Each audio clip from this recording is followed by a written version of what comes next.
Hey guys, tonight we're stepping back in time, way back, to an era of thick stone walls, whispered prayers, and the faint scent of incense. Imagine yourself not in your cozy bed, but perhaps huddled in a cold, damp corner of a medieval monastery, the distant chanting a low hum, the world outside a place of constant threat and uncertainty. You're seeking refuge, not just from the elements, but from the clamor of daily life, from the anxieties that gnawed at even the bravest souls back then. And it's in these very places, these bastions of stone and faith, that medieval architects, those unsung heroes of quietude, began to truly understand how to build for tranquil spaces. They weren't just stacking rocks. They were orchestrating an experience, a journey into inner peace. You probably won't survive this journey with your modern sensibilities intact. But hey, it'll be a grand adventure. So, before you get comfortable, take a moment to like the video and subscribe. But only if you genuinely enjoy what I do here. And if you're up for it, drop a comment below with your location and the local time. It's always fun to see how far these sleepy stories travel. Now, dim the lights, maybe turn on a fan for that soft background hum, and let's ease into tonight's journey together. Our story tonight begins, as so many medieval tales do, with the rise of monasticism. Think of the early Christian communities, sometimes persecuted, often seeking solitude in the wilderness. As these communities grew, they needed structures, places not just for shelter, but for communal living, for prayer, and crucially, for contemplation. These early monasteries, often built in remote, untouched landscapes, were the very first intentional designs for tranquility. You see, the monks and nuns who inhabited these places were dedicated to a life of spiritual pursuit, a life that demanded quiet, introspection, and a profound connection to the divine. The architecture had to reflect this. It wasn't about grandeur or display. It was about fostering an environment conducive to spiritual work. You can almost feel the hush as you imagine these early structures emerging from the rugged terrain. They weren't elaborate. They were functional, yet within that functionality lay the seeds of profound design principles. Historians still argue whether the earliest monastic cells were truly designed with acoustics in mind, or if the thick, absorbent walls simply provided an accidental soundproofing benefit. But what is undeniable is that these spaces, with their heavy timber beams and rough-hewn stone, naturally dampened the outside world.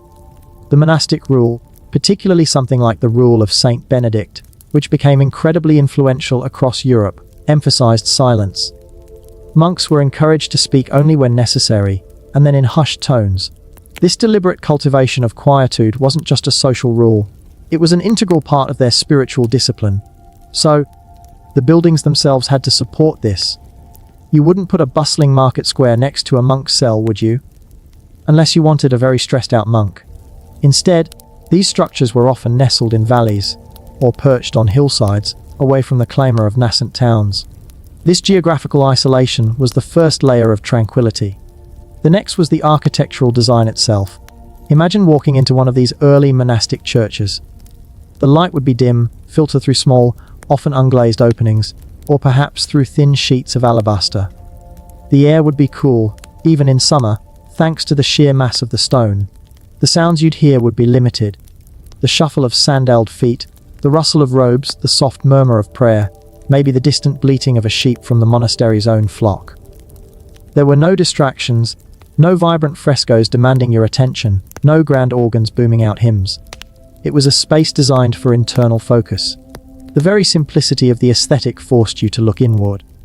There's a quirky tidbit here: some early monastic communities actually preferred round or oval churches, believing that the lack of corners prevented evil spirits from hiding. While that might sound like something out of a low-budget horror film, it speaks to the meticulous thought, even if sometimes driven by superstition, that went into shaping these sacred spaces. These early designs were incredibly practical. The cloister, that iconic enclosed courtyard, became a central feature. It wasn't just a pleasant garden. It was a covered walkway that connected the essential parts of the monastic complex: the church, the refectory, the dining hall, the dormitory, sleeping quarters, and the chapter house, where communal meetings were held. This intelligent layout minimized unnecessary movement and distraction, creating a smooth, almost meditative flow between activities. You could move from prayer to study to meals, all within a protected, quiet environment. The cloister garden itself, often with a central well or fountain, provided a natural, calming element. It was a slice of Eden, contained and controlled, a place where monks could meditate surrounded by the gentle sounds of water and the rustle of leaves. This was a radical idea for its time, consciously designing an environment not just for shelter, but for spiritual well-being. It was the birth of what we might now call biophilic design, centuries before the term was even conceived. They understood that humans, even medieval ones, benefit from a connection to nature. And let's be honest, after a long day of transcribing manuscripts by candlelight, a bit of nature would be a welcome sight. The sheer solidity of these monastic buildings also contributed to their tranquility. The walls were thick, sometimes several meters deep, acting as a natural barrier against the outside world. This wasn't just for defense, although that was certainly a consideration in an often unstable era. It was also for insulation, keeping the interiors cool in summer and relatively warm in winter. More importantly for our discussion, it created a sense of permanence, of unshakable stability. When you entered such a structure, you felt protected, enveloped, removed from the fleeting concerns of the earthly realm. This feeling of security is a fundamental component of tranquility. You can't truly relax if you feel vulnerable. And these buildings, with their massive stone foundations and stout construction, practically shouted, "You are safe here." It was a physical manifestation of spiritual refuge. The very act of constructing these monumental buildings, often by hand with rudimentary tools, was an act of profound devotion. Each stone laid, each beam hoisted, was a prayer in itself, imbued with the intent of creating a sacred, peaceful space. And that, my sleepy friends, is how the seeds of tranquility were sown in the fertile ground of early medieval monastic design. From the robust simplicity of those early monastic foundations, you see a natural evolution, a slow, deliberate shift towards what we now recognize as the Romanesque style. Imagine the year 1000 has passed, the anxieties about the end of the world have somewhat receded, and a new wave of confidence, fueled by religious fervor and increasing stability, sweeps across Europe. People are building again, with renewed vigor and ambition, but the fundamental principles of tranquility, so carefully nurtured in the monasteries, are still deeply ingrained. Romanesque churches, which really begin to flourish from the 11th century onwards, are characterized by their massive quality, their thick walls, round arches, sturdy piers, and often, their somewhat dark interiors. It's a style that speaks of strength, permanence, and a certain solemn grandeur. And it's in this very solemnity that you find a deep vein of tranquility. Think about walking into a Romanesque basilica. The first thing that strikes you is the sheer weight of the structure. The walls are not just thick. They are monumental, often supporting barrel vaults or groin vaults that span the nave. These heavy stone ceilings, while technically impressive for their time, press down on the space, creating a sense of containment, of being enclosed and protected. The windows, if they exist at all, are small, often mere slits in the massive walls. This limited fenestration wasn't a design flaw, it was a deliberate choice. It meant that the interior was perpetually dim, even on the brightest of days. And in that dimness, something remarkable happened. Your senses were immediately drawn inward. The external world, with all its distractions, was effectively shut out. You weren't encouraged to gaze upon a bright landscape. You were encouraged to focus on the interior, on the altar, on the spiritual purpose of the space. It's a bit like trying to meditate in a brightly lit office versus a dimly lit sanctuary. One environment naturally encourages a more contemplative state. Historians still argue whether the Romanesque obsession with mass and solidity was purely structural necessity or a theological statement about the unchanging nature of God. Perhaps it was a bit of both. But from a tranquility perspective, it worked wonders. The very air in a Romanesque church feels heavy, ancient, and still. The acoustics are often quite reverberant, meaning that sounds linger.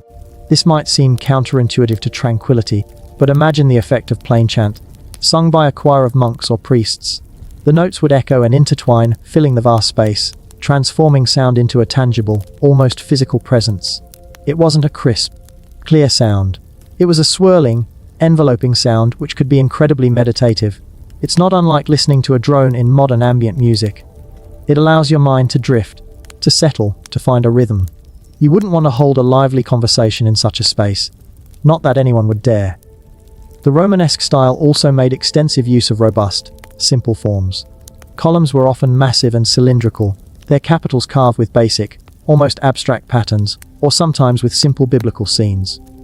There wasn't the ornate detail that would later characterize the Gothic period. This simplicity, this lack of fussy embellishment, contributed to the overall sense of calm. Your eye wasn't overwhelmed with information. Instead, it was allowed to rest on the solid forms, the repetitive patterns of the arches, the sheer scale of the building. It's like clearing your mental desk before settling down to deep work.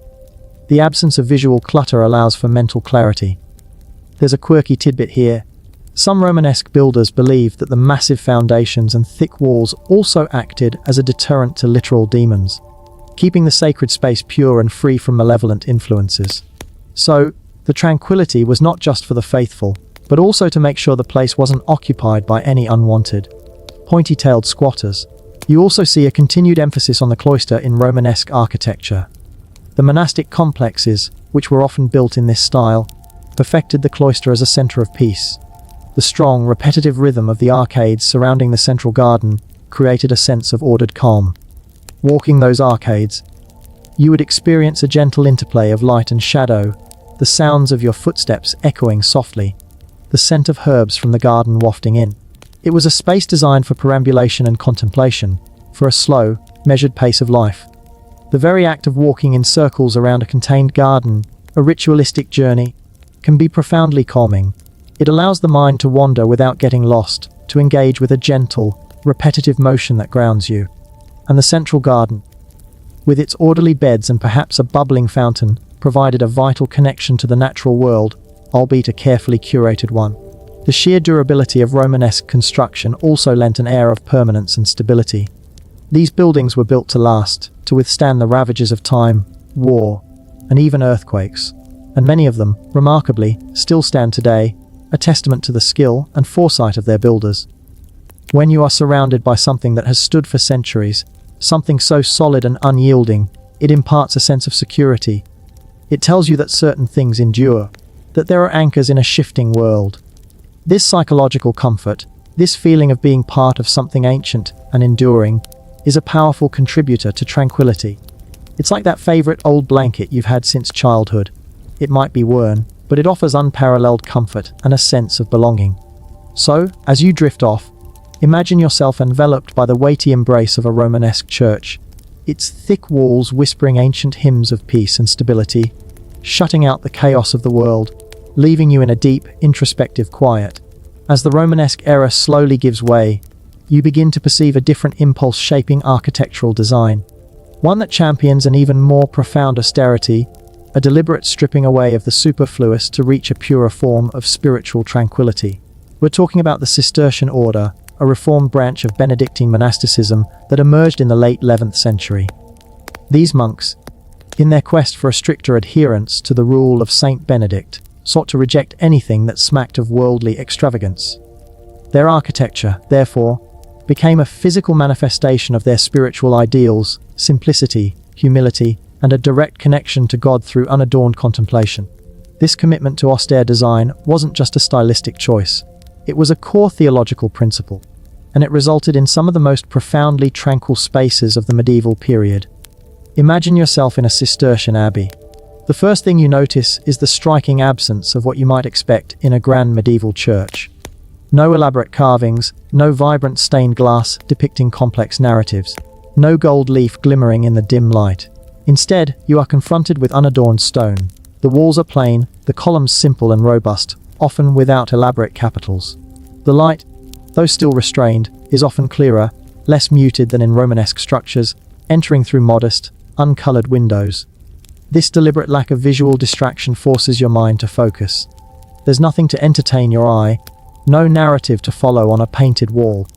Your attention is drawn inward, to your own thoughts, your prayers, your spiritual state. It's a radical design philosophy. By removing stimulation, they created a space for profound mental quietude. Historians still argue whether the Cistercian rejection of ornate decoration was a purely spiritual decision or also a subtle critique of the perceived excesses of other monastic orders. Whatever the precise motivation, the effect was undeniably powerful. The Cistercians chose remote, often challenging locations for their abbeys, valleys, wetlands, or dense forests. This geographic isolation reinforced their spiritual separation from the world, and their architecture reflected this. Their churches were often oriented east, allowing the first rays of dawn to illuminate the altar, a symbolic connection to Christ as the light of the world. But otherwise, the interiors were largely unadorned. You might find a simple crucifix, perhaps an altar of plain stone, but that's about it. It's a testament to the power of negative space, to the idea that sometimes less truly is more, especially when you're trying to achieve a state of inner peace. It's like decluttering your mental landscape by literally decluttering your physical surroundings. And let's be honest, after a long day of silent prayer, the last thing you want is a gargoyle judging your spiritual progress from the ceiling. The architectural forms themselves were straightforward and functional. The Cistercians were skilled builders and engineers, and their abbeys were models of efficiency. They often employed sophisticated water management systems, using natural springs and streams to power mills, provide sanitation, and even for rudimentary heating systems. This practicality extended to their design. Everything had a purpose, and that purpose was to support the monastic life of prayer and manual labor. The cloisters were still central, but they were often simpler, less elaborate than their Romanesque counterparts. The repetitive rhythm of the arches and columns, however, remained, providing that calming visual cadence that encourages quiet contemplation. You could walk those cloisters for hours, lost in thought. The gentle patter of rain on the roof, or the distant sound of a bell, your only companions. A quirky tidbit about Cistercian construction. They were pioneers in the use of standardized building plans. While not exactly flat-pack furniture, they developed a system that allowed them to rapidly construct new abbeys across Europe, maintaining a consistent, austere aesthetic. This efficiency also contributed to their success and the widespread adoption of their Tranquil architectural style. Imagine the medieval equivalent of IKEA instructions, but for building entire monasteries.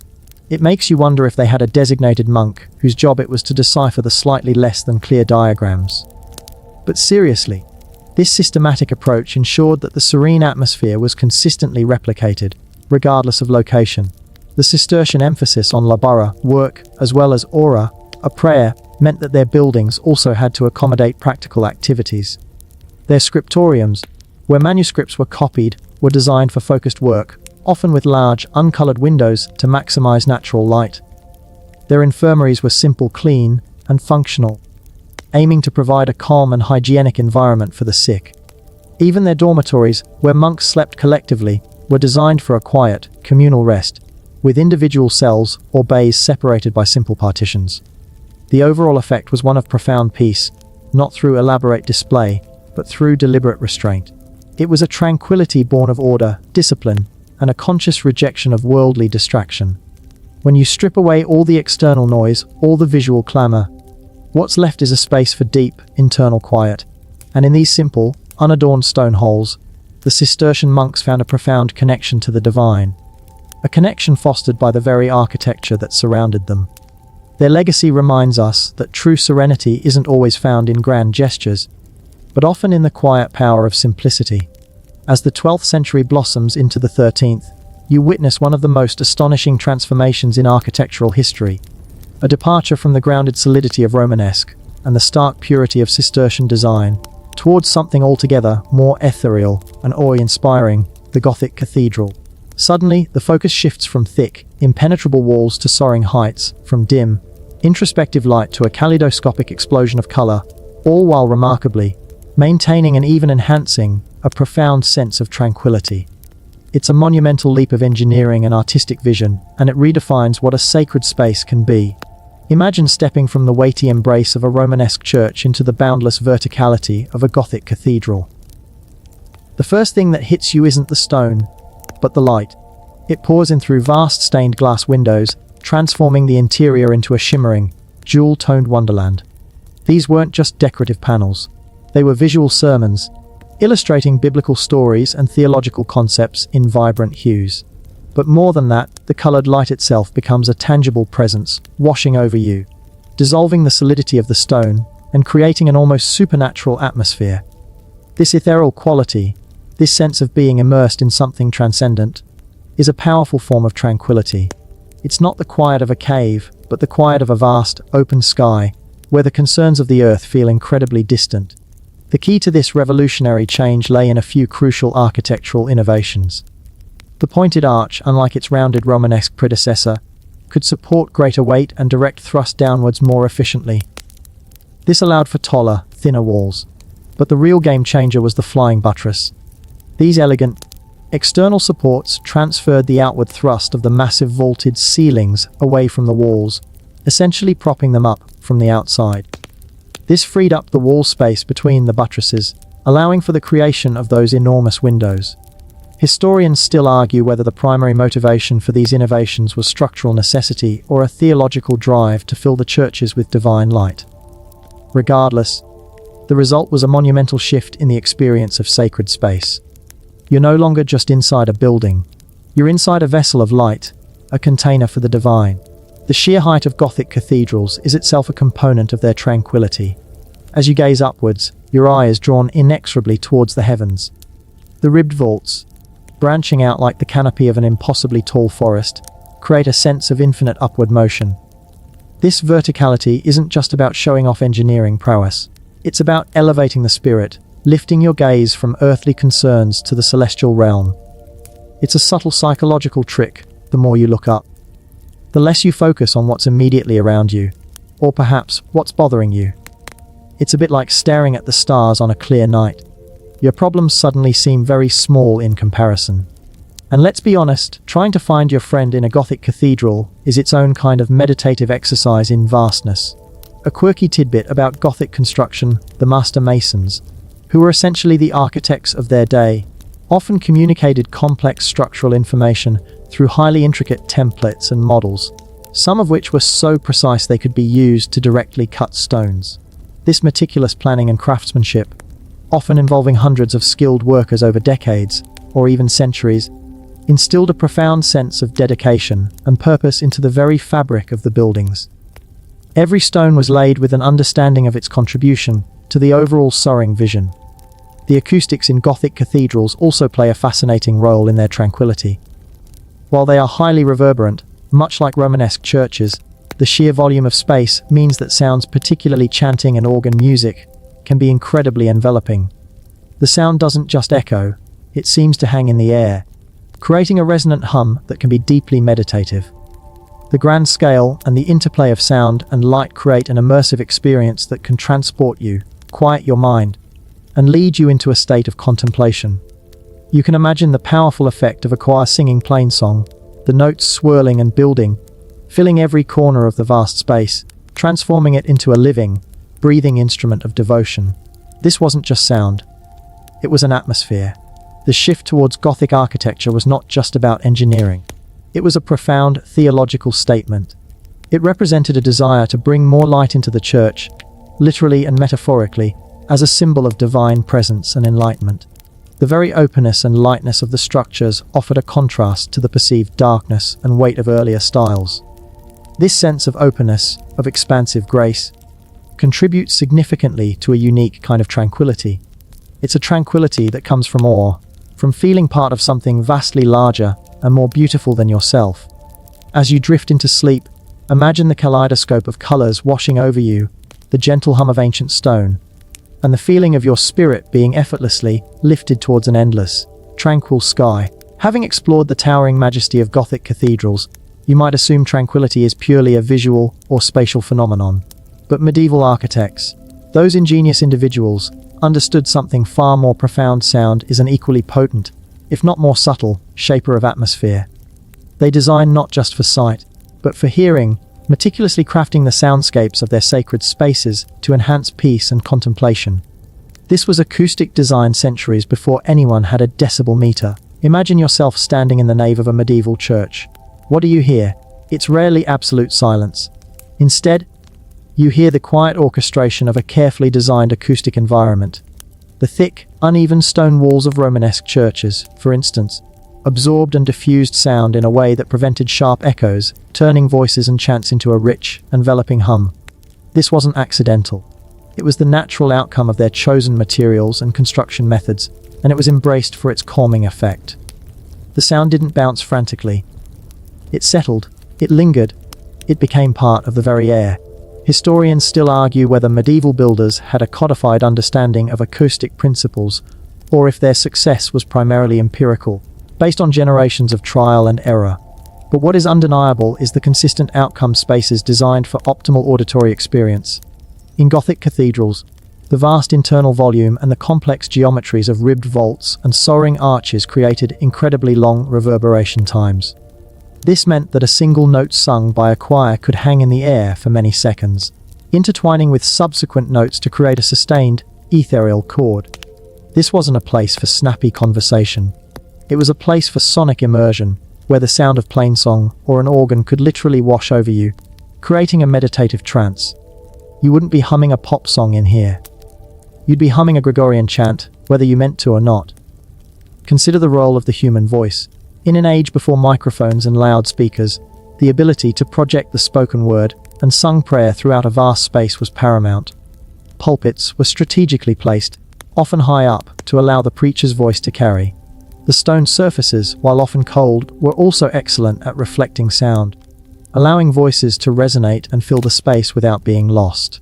The effect was that of a communal whisper, an enveloping sonic embrace that drew everyone into the shared experience of worship. It's like being enveloped by a sound bath, but instead of gongs and crystal bowls, you have centuries of human voices and the sheer volume of stone.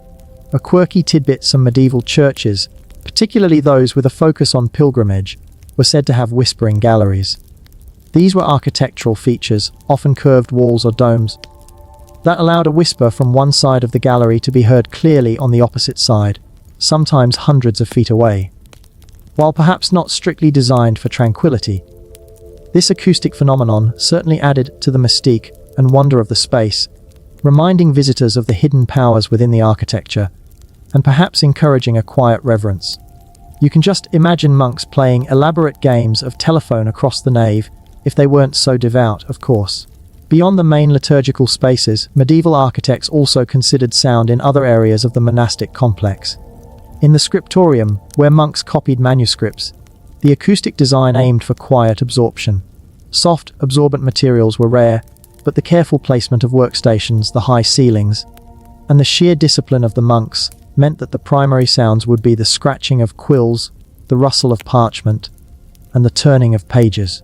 It was a soundscape of focused intellectual labor, quiet and productive, a deliberate contrast to the resonant grandeur of the church. In the refectory, where communal meals were taken, silence was often enforced, or spiritual readings would be delivered from a raised pulpit. The acoustics here were probably a bit more challenging, given the clatter of plates and the movement of many bodies, but the intent was still to foster a mindful, contemplative atmosphere, even during mealtimes.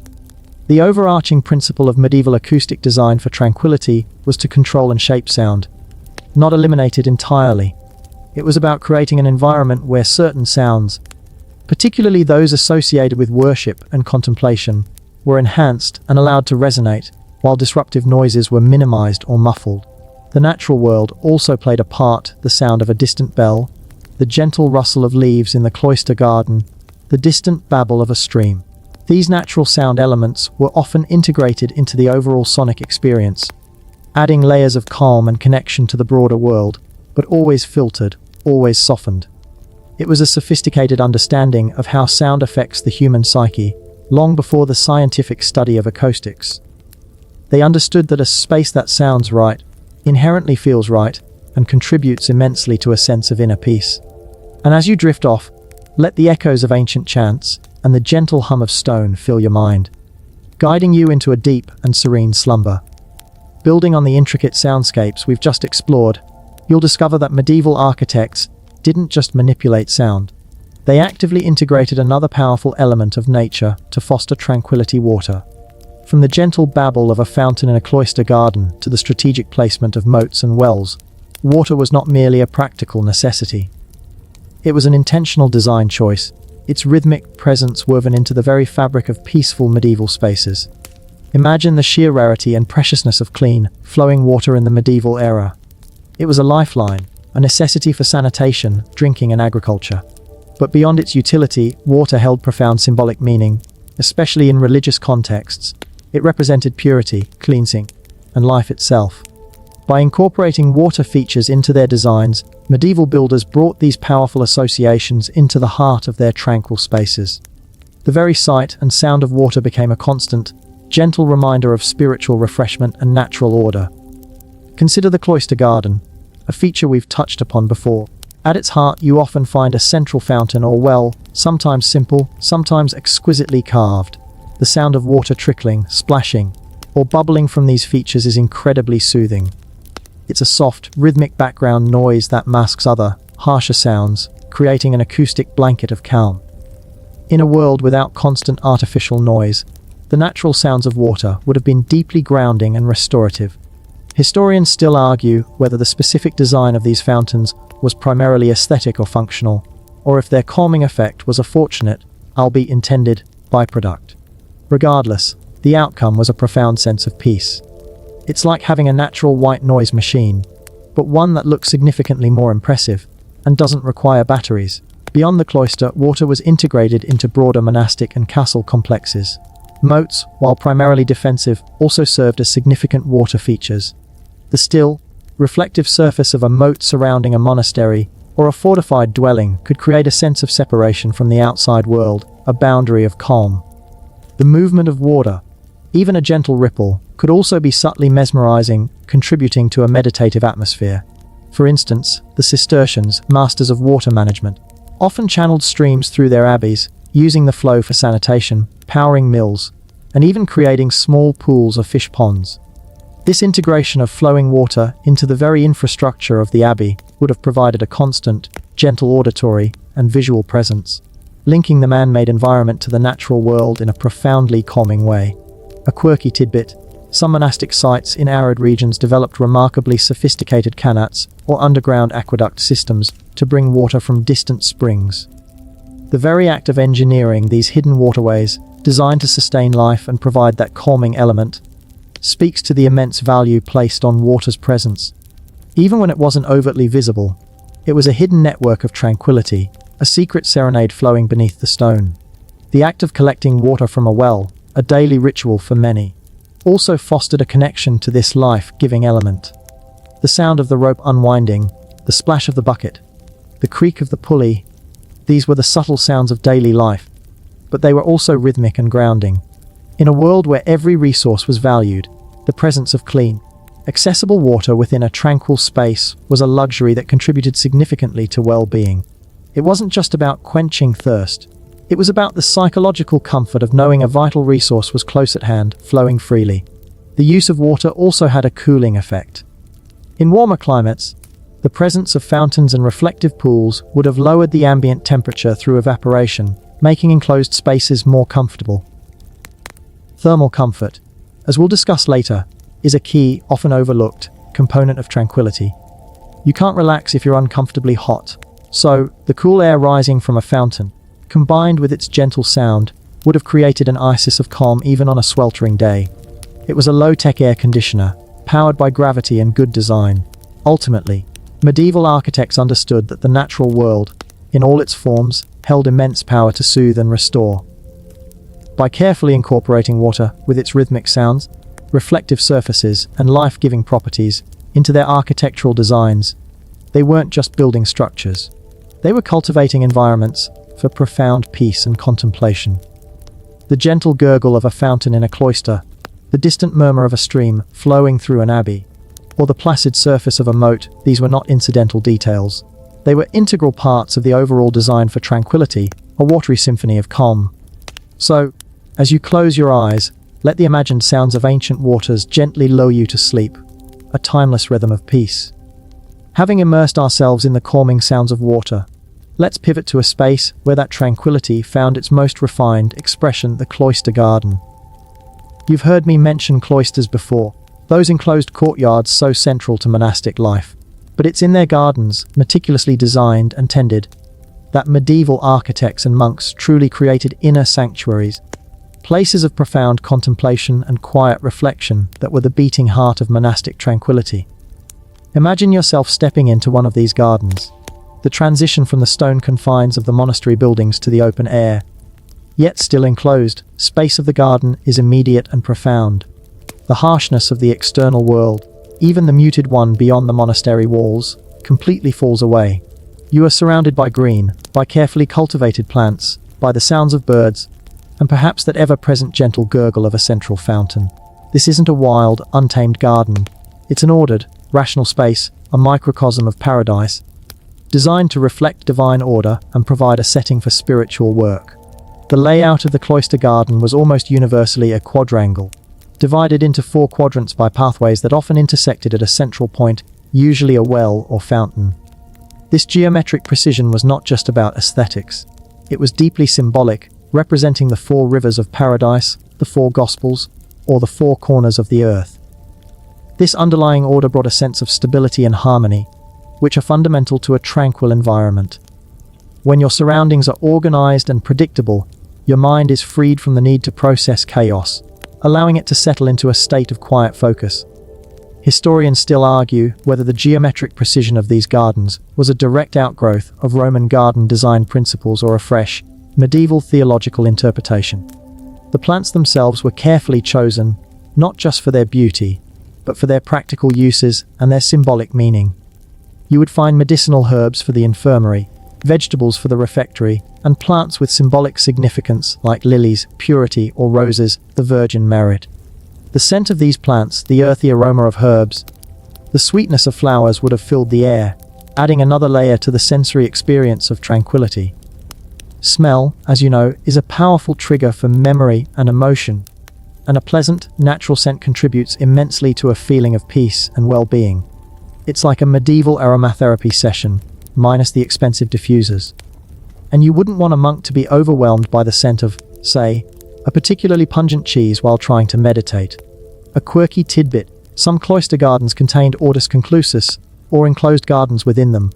Sometimes even smaller, more private spaces for individual meditation. These mini-gardens, often walled off from the main cloister, reinforced the idea of internal sanctuary, a retreat within a retreat, for those seeking even deeper solitude. It's the medieval equivalent of having a secret reading nook in your already secret reading nook. The pathways, often made of simple gravel or flagstones, encouraged a slow, measured pace of movement. Walking the perimeter of the cloister, a form of perambulation, was itself a meditative practice. The repetitive rhythm of footsteps, the gentle shifts in light and shadow as you moved under the arcades, the subtle changes in the garden's appearance with each turn, all these elements conspired to quiet the mind and encourage introspection. Monks would walk here for exercise, for quiet conversations when allowed, and most importantly, for prayer and contemplation. It was an outdoor extension of their spiritual life, a place where they could connect with creation while still being within the protected confines of their monastic home. The enclosing walls and arcades of the cloister provided a crucial sense of enclosure and protection. While open to the sky, the garden was shielded from the winds and the prying eyes of the outside world. This feeling of security is vital for true tranquility. You can only fully relax when you feel safe and unthreatened. The cloister, therefore, perfectly balanced openness with enclosure, connection to nature with necessary protection from the elements and distractions. It was a space that allowed the mind to wander freely, but within safe and comforting boundaries. The design of these gardens speaks to a profound understanding of human psychology and the spiritual needs of the inhabitants. They weren't just decorative, they were functional tools for spiritual growth and mental well-being. The visual order, the calming sounds of water and nature, the pleasant scents, and the opportunity for gentle, meditative movement all contributed to an environment that fostered deep peace. The cloister garden remains one of the most enduring symbols of medieval tranquility, a timeless testament to the power of thoughtful design to nurture the inner life.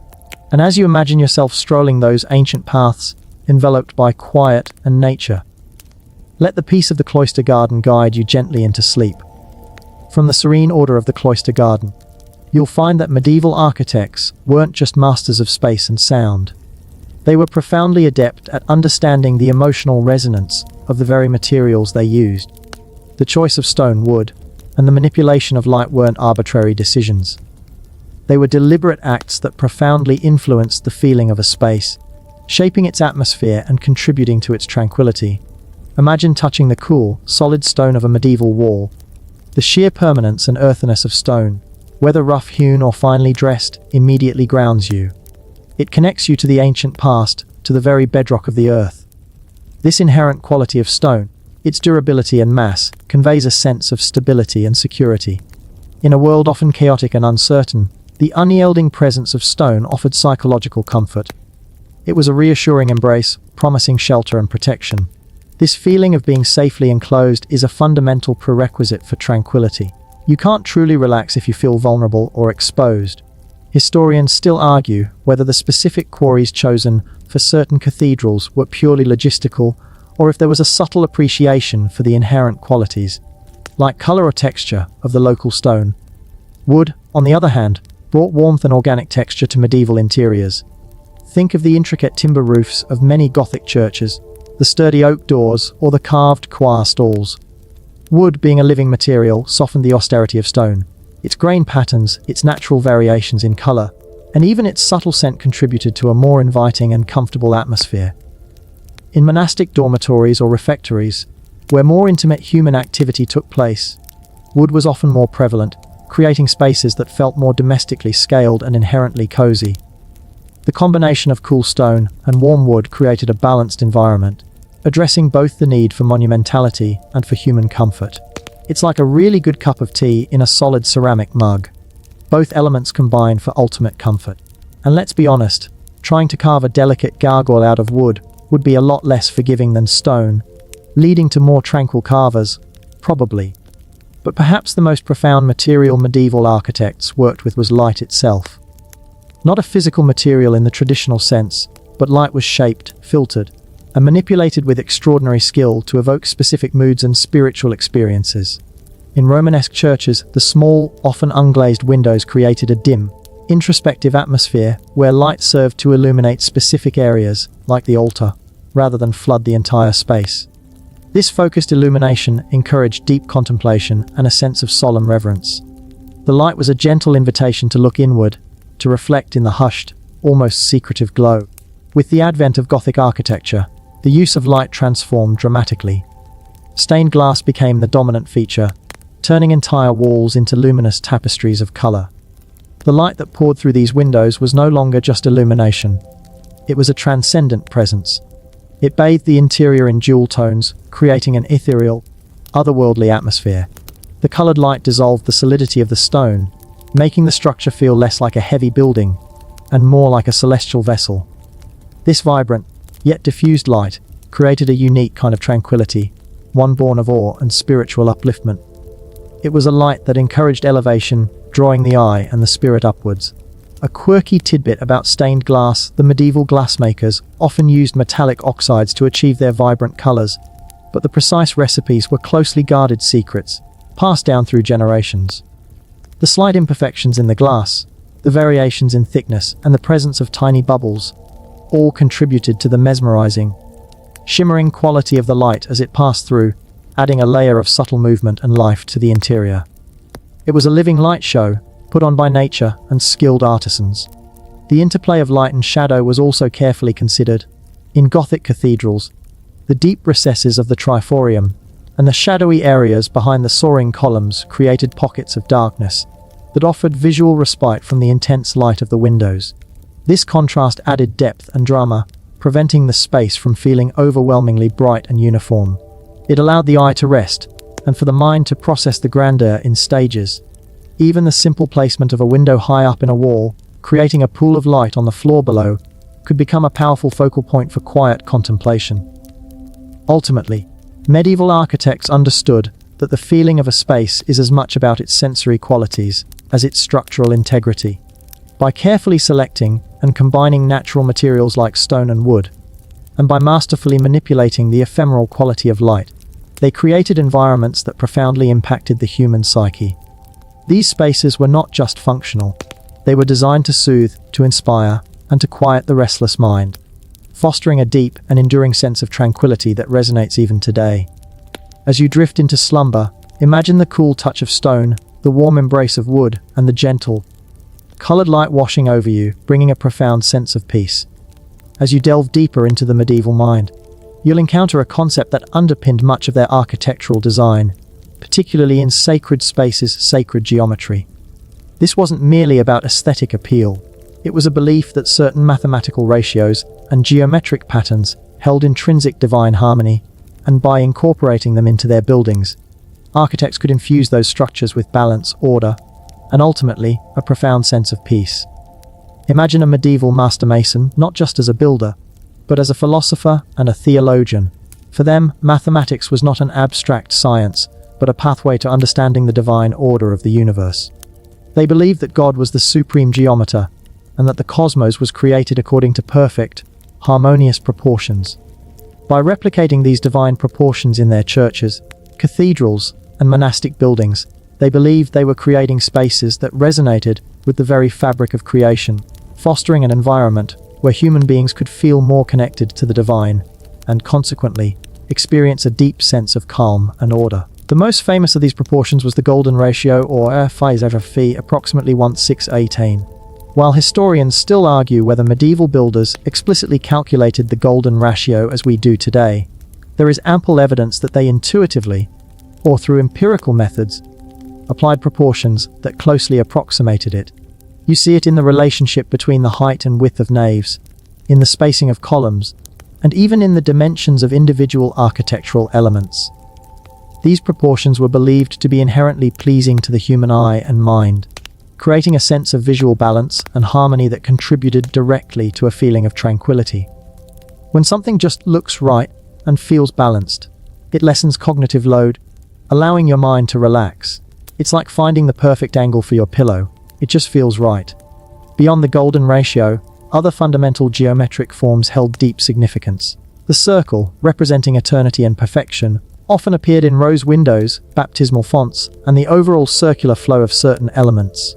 The square, symbolizing earthly stability, often formed the base plan of a church or the layout of a cloister. The triangle, representing the Holy Trinity, was evident in pediments and roof lines.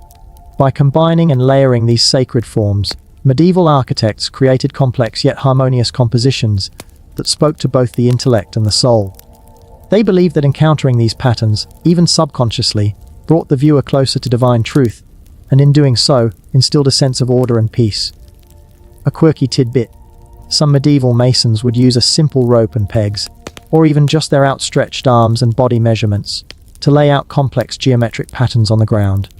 This traditional, hands-on method, often referred to as mastering the square and compass, ensured that the divine proportions were literally embodied in the very physical act of construction, imbuing the building with spiritual intent from its very foundations.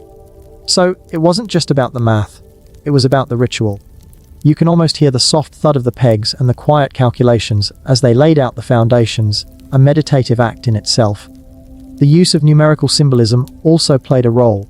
Numbers like 3, Trinity, 4, Evangelists, cardinal directions, 7 days of creation, sacraments, and 12, apostles were often incorporated into the design, whether in the number of bays, columns, or architectural divisions.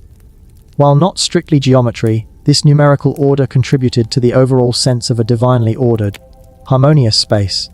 It was a layered system of meaning, where every element, from the largest structural component to the smallest decorative detail, was infused with symbolic significance, contributing to the holistic tranquility of the space. Historians still argue whether the elaborate geometric patterns found in some medieval art and architecture were purely aesthetic expressions or direct transcriptions of specific spiritual texts. What is clear is that the pursuit of harmony through proportion and geometry was a conscious and pervasive aspect of medieval design. They weren't just building structures. They were constructing cosmic diagrams, physical manifestations of divine order. This belief system imbued their spaces with a profound sense of rightness, a feeling of belonging to a larger, perfectly ordered universe. So, when you entered a medieval cathedral, you were not just in a building. You were in a visual prayer, a mathematical hymn. The harmonious proportions and sacred geometry, even if you weren't consciously aware of them, would have subtly influenced your state of mind, fostering a sense of balance, clarity, and peace. It's the subtle art of making things feel just right, a feeling that allows the mind to quiet down and settle into a tranquil state. As you drift off, let the thought of these perfectly balanced, divinely ordered spaces wash over you, bringing a deep and harmonious calm to your dreams. From the sublime order of sacred geometry, you now turn to another crucial, yet often overlooked, aspect of medieval architectural design for tranquility: thermal comfort. Imagine trying to achieve a state of inner peace when you're either shivering uncontrollably or sweating profusely. Medieval builders, with their intimate understanding of local climate and materials, devised ingenious, albeit low-tech, methods to regulate the inner climate of their spaces, ensuring that inhabitants could pursue their spiritual and daily lives in relative comfort. Think about the primary challenge. Buildings in the medieval era lacked central heating and air conditioning as we know it. Yet, many of these massive stone structures managed to maintain remarkably stable internal temperatures, offering a welcome respite from the extremes of summer heat and winter cold. The key lay in understanding the properties of their building materials and applying passive design principles that we're only now rediscovering the full value of. The sheer mass of stone walls, which we've discussed for their solidity and acoustic properties, was also a primary tool for thermal regulation.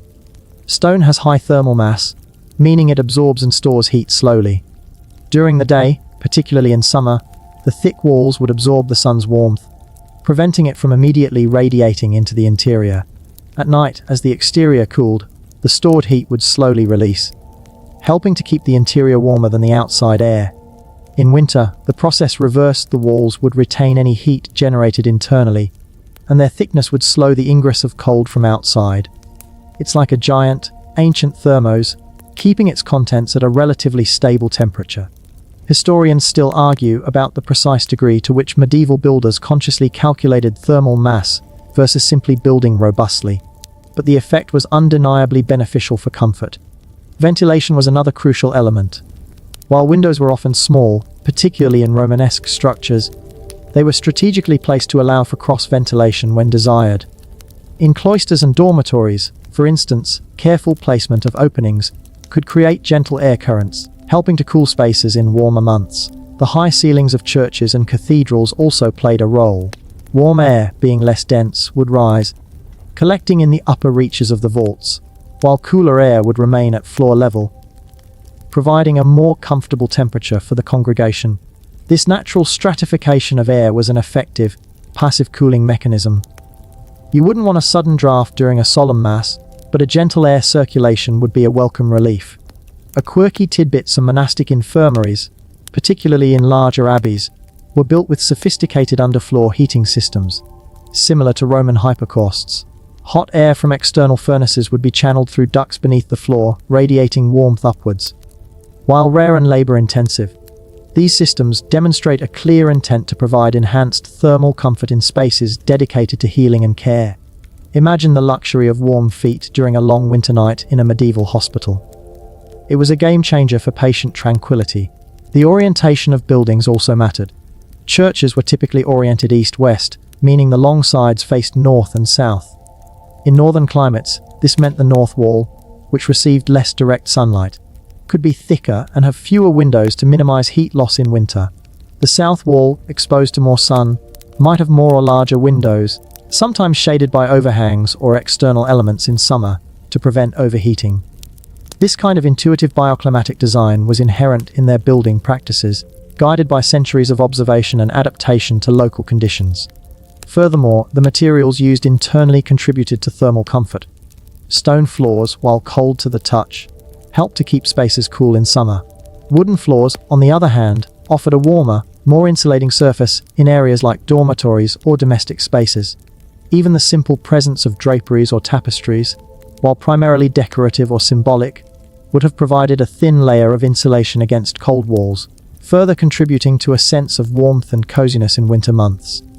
Ultimately, medieval architects understood that physical comfort was a prerequisite for mental and spiritual calm. By meticulously designing their structures with an intuitive grasp of thermal dynamics, utilizing the natural properties of their materials, and adapting to their specific climatic conditions, they created spaces that were not just aesthetically pleasing or spiritually inspiring, but also physically comfortable. This ensured that whether you were kneeling in prayer, copying manuscripts, or simply resting, the internal environment was conducive to a tranquil state of mind. As you drift off, let the thought of a perfectly temperate medieval chamber, cool in summer and warm in winter, envelop you in a comforting embrace, leading you to peaceful dreams. Expanding on the critical aspect of thermal comfort, you'll discover that medieval architects paid close attention to ventilation. not just for fresh air, but as another subtle tool for crafting tranquil spaces. In an era before mechanical fans or air conditioning, the movement of air was a vital component of comfort and atmosphere, understood and manipulated with remarkable ingenuity. Imagine a stuffy, stagnant room. It's hard to feel serene or focused, isn't it? Medieval builders recognized this. While their primary concern might have been practical, removing smoke from hearths, preventing dampness, or simply allowing fresh air to circulate, the aesthetic and psychological benefits of good airflow were an undeniable byproduct. They understood that a gentle current of fresh air contributes significantly to a feeling of vitality and calm. One of the most effective, albeit simple, ventilation strategies involved careful window and door placement. In large monastic complexes, for instance, opposing windows in a dormitory or refectory could create natural cross-ventilation, allowing warm, stale air to exit and cooler, fresh air to enter. The height of windows also played a role. Openings higher up could draw out warm air, while lower openings allowed cooler air to enter, leveraging the principle of convection. This passive ventilation was crucial, especially in spaces where many people gathered or where activities produced heat or odors. Historians still argue whether medieval builders had a formal understanding of air pressure differentials, or if their practices evolved through generations of empirical observation of what simply worked. The sheer volume of space in large churches and cathedrals also assisted ventilation. While these buildings were generally enclosed, the vast internal air volume meant that air movement, even if subtle, could occur. High vaults and cupolas often featured small openings or louvers that allowed hot, rising air to escape, creating a subtle updraft that refreshed the lower levels. You wouldn't feel a strong breeze, but rather a gentle circulation that prevented the air from feeling heavy or oppressive. It's like the feeling of standing in a large, cool cave. There's a subtle air movement that keeps it from feeling stagnant. And let's be honest, in a time without deodorants, good ventilation was probably appreciated for reasons beyond pure tranquility. A quirky tidbit: some medieval buildings, particularly castles and grander houses, sometimes incorporated wind funnels or small, chimney-like structures designed specifically to capture prevailing winds and direct them into specific rooms for cooling. While not as common in sacred spaces, it shows a sophisticated understanding of how to harness natural air currents for comfort. Imagine a tiny, medieval wind turbine. But instead of electricity, it's just delivering a nice, refreshing breeze directly to your armchair. Beyond the main halls, specialized areas also benefited from tailored ventilation.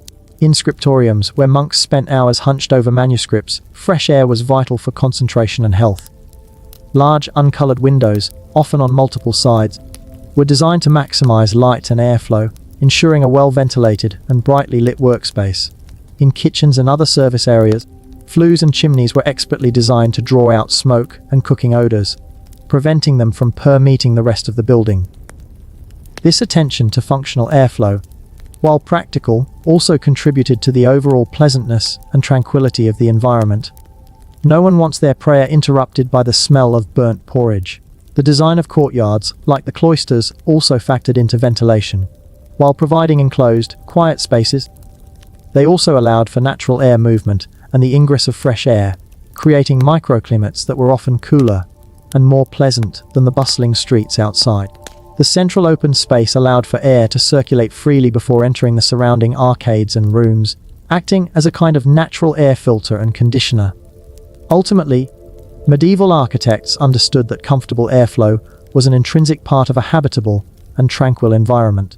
By employing clever passive design techniques, strategic window placement, harnessing convection, and utilizing the sheer volume of their structures, they ensured that their sacred and living spaces were not just visually stunning or acoustically resonant, but also breathed with a quiet, refreshing vitality. This subtle but crucial aspect of ventilation contributed to the overall sense of well-being, allowing the mind and spirit to settle into a state of unburdened peace. As you drift off, imagine a gentle, cool medieval breeze caressing your face, carrying with it the quiet essence of ancient peace, ushering you into a restful sleep.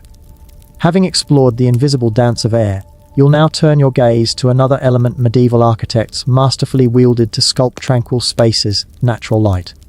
Far from being merely a means to see, light in medieval architecture was a tool for spiritual connection, contemplation, and the creation of distinct atmospheres each carefully designed to guide the eye and soothe the soul. Imagine the stark contrast between the bright glare of the midday sun outside and the interior of a medieval church. Medieval builders understood that unfiltered, overwhelming light could be distracting, even jarring.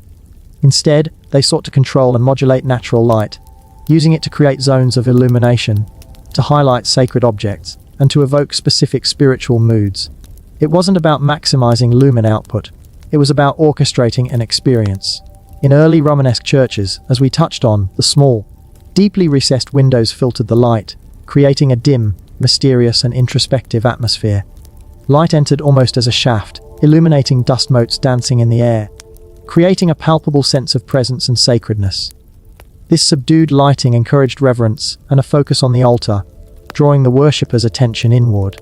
It was a light that invited hushed contemplation, a soft glow conducive to prayer and personal reflection.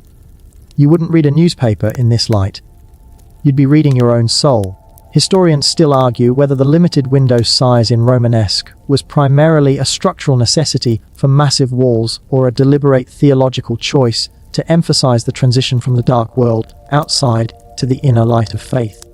With the advent of Gothic architecture, the use of natural light exploded, but it was still profoundly controlled. The vast stained glass windows became translucent screens, transforming harsh sunlight into a kaleidoscope of colored light. This colored light, shifting with the time of day and the changing weather, imbued the interior with a dynamic, living quality. It didn't just illuminate. It transfigured the space, creating an ethereal, otherworldly atmosphere that transcended the physical boundaries of the building. This sense of being bathed in divine light was incredibly powerful for evoking spiritual awe and, consequently, a deep sense of tranquil wonder.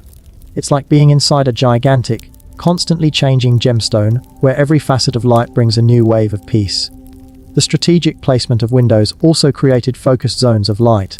In a Gothic cathedral, while the overall impression might be one of pervasive light, specific windows might be positioned to dramatically illuminate the high altar at certain times of the day, or to cast a spotlight on a particular sculpture or shrine. This focused illumination drew the eye, guiding attention to the sacred elements of the space, promoting a more concentrated form of devotion. It was a subtle, non-verbal way of saying, "Look here, this is important."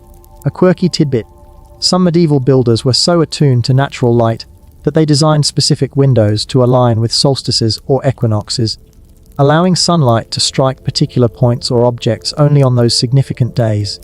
This added a layer of astronomical and symbolic precision to the light, creating fleeting, powerful moments of divine connection. Imagine the hushed reverence as a shaft of light perfectly strikes a specific reliquary only once a year. It certainly adds a touch of celestial drama to your daily prayers. Beyond the grand sacred spaces, natural light was carefully considered in other parts of monastic complexes. Scriptoriums, where monks copied and illuminated manuscripts, were often designed with large, north-facing windows to provide consistent, diffused light, ideal for detailed work without harsh glare. This ensured a comfortable and visually clear environment for sustained intellectual labor, contributing to the quiet focus needed for such tasks. Dormitories often had smaller, strategically placed windows to allow for natural light during the day, but still maintain a sense of privacy and enclosure for rest. Ultimately, medieval architects understood that light was not passive. It was an active participant in shaping human experience. By manipulating its quantity, quality, and direction, they created spaces that were not just seen, but felt. The dim, reflective glow of a Romanesque chapel, or the vibrant, soaring illumination of a Gothic cathedral, both, in their own unique ways, guided the mind towards contemplation and instilled a profound sense of tranquility. It was the art of painting with light, creating canvases of calm. As you drift off, imagine yourself enveloped in a gentle, warm light, the kind that soothes the spirit and stills the mind, leading you into the deepest, most peaceful sleep. From the artistry of light, you'll now consider how medieval architects honed in on specific focal points within their sacred spaces, chapels, and altars. These weren't just functional necessities. They were meticulously designed to be true points of stillness, powerful anchors for devotion that guided the eye and the spirit towards a state of focused contemplation and deep tranquility. Imagine entering a vast medieval church, your gaze initially overwhelmed by the sheer scale or the play of light, but almost instinctively your eyes would be drawn forward, towards the altar. The altar, as the central point of the Mass, was always the most sacred and revered element in the church. Its placement, often elevated on a platform, and its careful adornment, whether with simple textiles, ornate reliquaries, or a magnificent altarpiece, marked it as the spiritual heart of the building. This deliberate highlighting created an undeniable focal point, drawing the worshipper's attention and promoting a concentrated state of devotion. When you have a clear, singular focus, the mind is less likely to wander, leading to a quieter, more tranquil inner experience. Chapels, often dedicated to specific saints or serving as private spaces for patrons, provided smaller, more intimate zones of stillness within the larger architectural shell. While the main nave of a cathedral could be bustling with pilgrims and worshippers, a side chapel offered a retreat, a quieter nook for personal prayer and reflection. These chapels often featured their own smaller altars, adorned with specific iconography relevant to their dedication. The reduced scale and enclosure of these spaces created a more contained and personal sense of tranquility, a gentle embrace of quietude. Historians still argue about the precise balance between communal and individual worship spaces in medieval design, but the proliferation of chapels certainly points to a recognition of individual spiritual needs. The design elements within these chapels and around the main altar were all carefully chosen to enhance this sense of stillness. The presence of sacred relics, encased in ornate reliquaries, provided a physical connection to the holy, inviting veneration and focused prayer. The flickering light of candles, offering a gentle, dancing illumination, added to the contemplative atmosphere, contrasting with the broader light of the main church. The very act of kneeling, often on cold stone, was a physical posture of humility and submission, preparing the worshipper for a deeper spiritual engagement. It's like a medieval reset button for your mind, clearing out the clutter. A quirky tidbit: some altars and chapels were designed with squints or hagioscopes, small openings in the wall that allowed a view of the main altar from a distant or otherwise obscured part of the church, such as a leper's squint or a private chapel. This seemingly minor architectural detail ensured that even those who couldn't be physically present at the main service could still participate visually, maintaining their connection to the sacred heart of the space and fostering a sense of inclusion, even in separation. It's the medieval equivalent of a VIP viewing box, but for spiritual purposes. The visual cues within these focal points were often profound. A meticulously carved crucifix, a painting of the Madonna and Child, or a stained glass window depicting a saint's life, all served to focus the mind on specific narratives and spiritual truths. These visual anchors prevented the mind from drifting, gently holding attention and guiding thought towards devotion. The repetition of prayers, often accompanied by the physical act of kneeling or making the sign of the cross, further reinforced this focused state, creating a rhythmic, calming ritual. Even the silence around these sacred elements was profound. In the moments before or after a service, or in a quiet side chapel, the absence of human chatter, replaced by perhaps only the distant murmur of chanting or the gentle creak of ancient wood, allowed for a deeper connection to the spiritual essence of the place. These were spaces where the sacred was truly palpable, and that palpable sacredness, by its very nature, inspired a deep, internal quiet. Ultimately, medieval architects understood that for a space to be truly tranquil, it needed points of intense focus, anchors for the wandering mind. By meticulously designing and adorning chapels and altars, they created powerful magnets for devotion, drawing the eye and the spirit into a singular, sacred stillness. These were the quiet harbors within the vast ocean of the church, offering refuge and a profound sense of peace. As you drift into sleep, imagine a soft, reverent light illuminating a quiet altar, guiding your thoughts to a place of perfect calm and restful slumber. From the focused stillness of chapels and altars, you now descend, literally, into another realm of medieval tranquility: crypts and undercrofts. These subterranean spaces, often cool, dim, and separated from the bustling life above, were not mere structural supports. They were intentionally designed for solitary prayer, quiet remembrance, and a profound sense of subterranean solace. Imagine the contrast above, the soaring heights and vibrant light of the main church. Below, the intimate, often stark, embrace of the crypt. The descent itself was a physical act of transition, a moving away from the earthly world and into a place of deeper introspection. These spaces, with their low vaulted ceilings, massive piers, and limited natural light, immediately impart a sense of enclosure and protection. The very air feels ancient, still, and often cooler than above, creating a unique microclimate conducive to quiet reflection. Crypts, in particular, often house the relics of saints or the tombs of important figures, making them incredibly sacred spaces. The presence of these revered remains fostered a profound connection to the spiritual and the historical. Pilgrims and the faithful would descend into the crypts to venerate relics, to pray for intercession, or simply to feel closer to the departed. This solemn purpose contributed immensely to their tranquility. The atmosphere was one of hushed reverence, a quiet dialogue between the living and the spiritual past. You wouldn't be having a lively discussion here. You'd be whispering prayers, if you spoke at all. Historians still argue about the precise lineage of crypt design, whether it evolved primarily from Roman burial practices or distinct early Christian traditions. Undercrofts, while sometimes serving as crypts, were also used for storage, workshops, or even as communal spaces in castles or monastic complexes. Yet, even in their more utilitarian roles, their inherent characteristics, coolness, dimness, and solidity, could lend themselves to a sense of peace. The consistent temperature and quiet hum of these spaces, insulated from the outside world, provided a stable environment that could be surprisingly calming. It's like finding a quiet, cool spot on a hot day, where the world outside seems to fade away. And let's be honest, trying to store vast quantities of medieval grain would be a lot less stressful in a consistently cool, quiet space. The architectural elements of crypts and undercrofts reinforced this sense of quiet solidity. The use of robust Romanesque-style arches and vaults, supported by sturdy piers, created a powerful sense of unyielding strength. The surfaces were often rough-hewn stone, unadorned and unpolished, reflecting the raw, honest nature of the earth. The limited openings meant that any light that did enter was diffused and soft, creating pools of light and deep shadows that added to the contemplative atmosphere. This minimalist aesthetic, born partly of necessity and partly of design, eliminated distractions and encouraged a singular focus.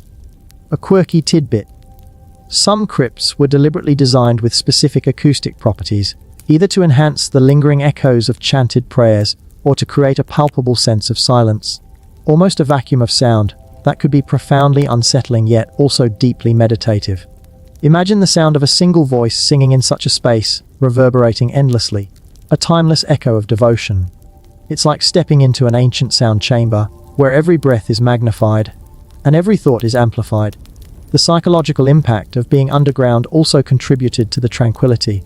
There's a primal sense of safety and enclosure in subterranean spaces, a feeling of being protected from the elements and external threats. This sense of security can be incredibly calming, allowing the mind to relax and turn inward. It's a retreat, a hidden sanctuary away from the clamor and demands of the world above. The silence, often more profound than in the upper church, was a palpable presence, inviting quiet prayer, mourning, and deep self-reflection. Ultimately, medieval architects understood that tranquility could be found not just in soaring heights and brilliant light, but also in the quiet depths. By crafting crypts and undercrofts as cool, dim, and solidly enclosed spaces, they created environments perfectly suited for solemn remembrance, introspective prayer, and a unique form of subterranean solace. These hidden sanctuaries were vital parts of the medieval spiritual landscape, offering a profound sense of peace to those who descended into their ancient embrace. As you drift off, imagine yourself in the cool, silent depths of an ancient crypt, feeling the immense weight of stone above you, a profound sense of stillness settling deep within your soul, guiding you into a peaceful, timeless sleep. Ascending from the quiet depths of the crypt, you now turn to another specialized medieval space where tranquility was paramount: the scriptorium. This wasn't just a room.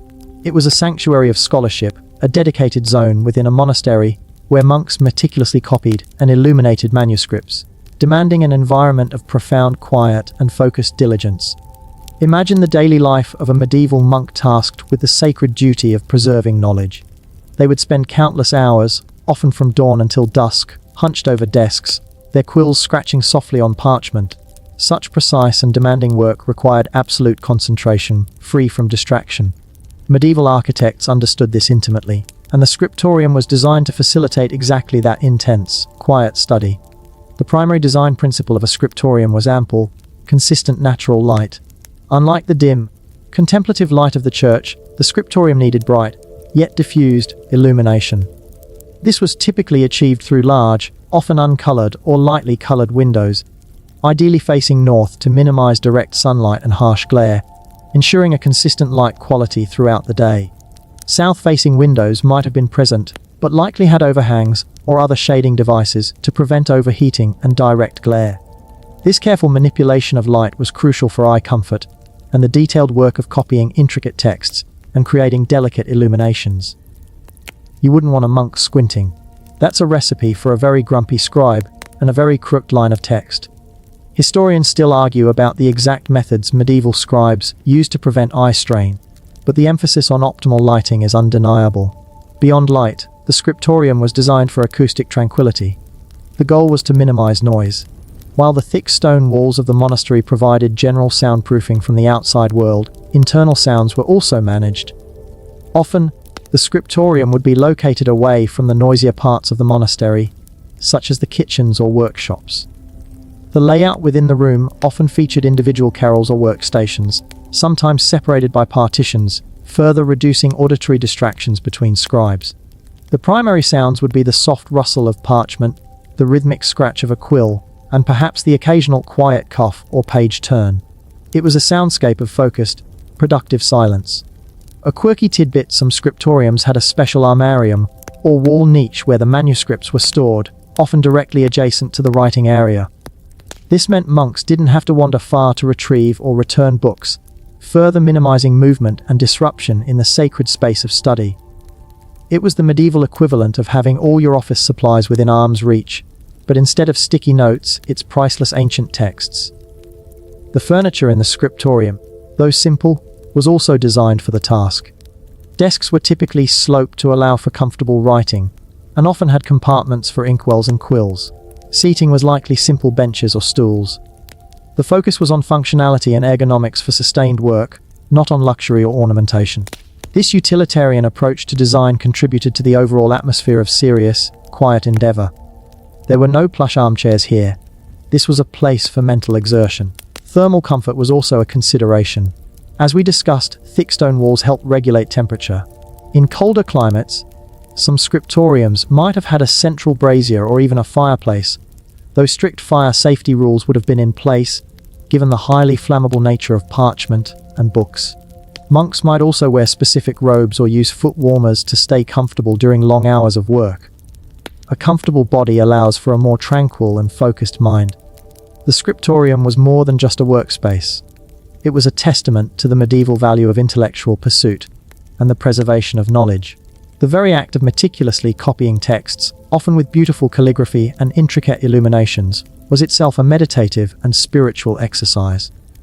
The architectural design supported this endeavor by creating an environment free from sensory overload, where the mind could fully engage with the profound task at hand.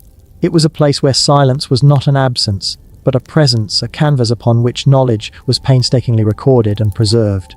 Ultimately, the scriptorium stands as a powerful example of how medieval architects designed for specific forms of tranquility. By prioritizing ample light, acoustic quietude, and a functional layout, they created spaces that fostered deep concentration and intellectual peace, allowing generations of monks to safeguard and transmit the accumulated wisdom of the past. As you drift off, imagine the gentle scratching of quills in a quiet, sunlit room, the soft rustle of parchment, and the profound calm of focused intellectual endeavor, guiding you into a deep and peaceful slumber. Moving from the quiet intensity of the scriptorium, you now consider another vital space within the monastic complex where tranquility played a crucial, albeit different, role: the infirmary. These were not just places for the sick. They were environments designed to aid healing through careful consideration of architectural elements, aiming to provide comfort, quiet, and a sense of calm during periods of vulnerability and recovery. Imagine being ill in the medieval period, without modern medicine or hospitals as we know them.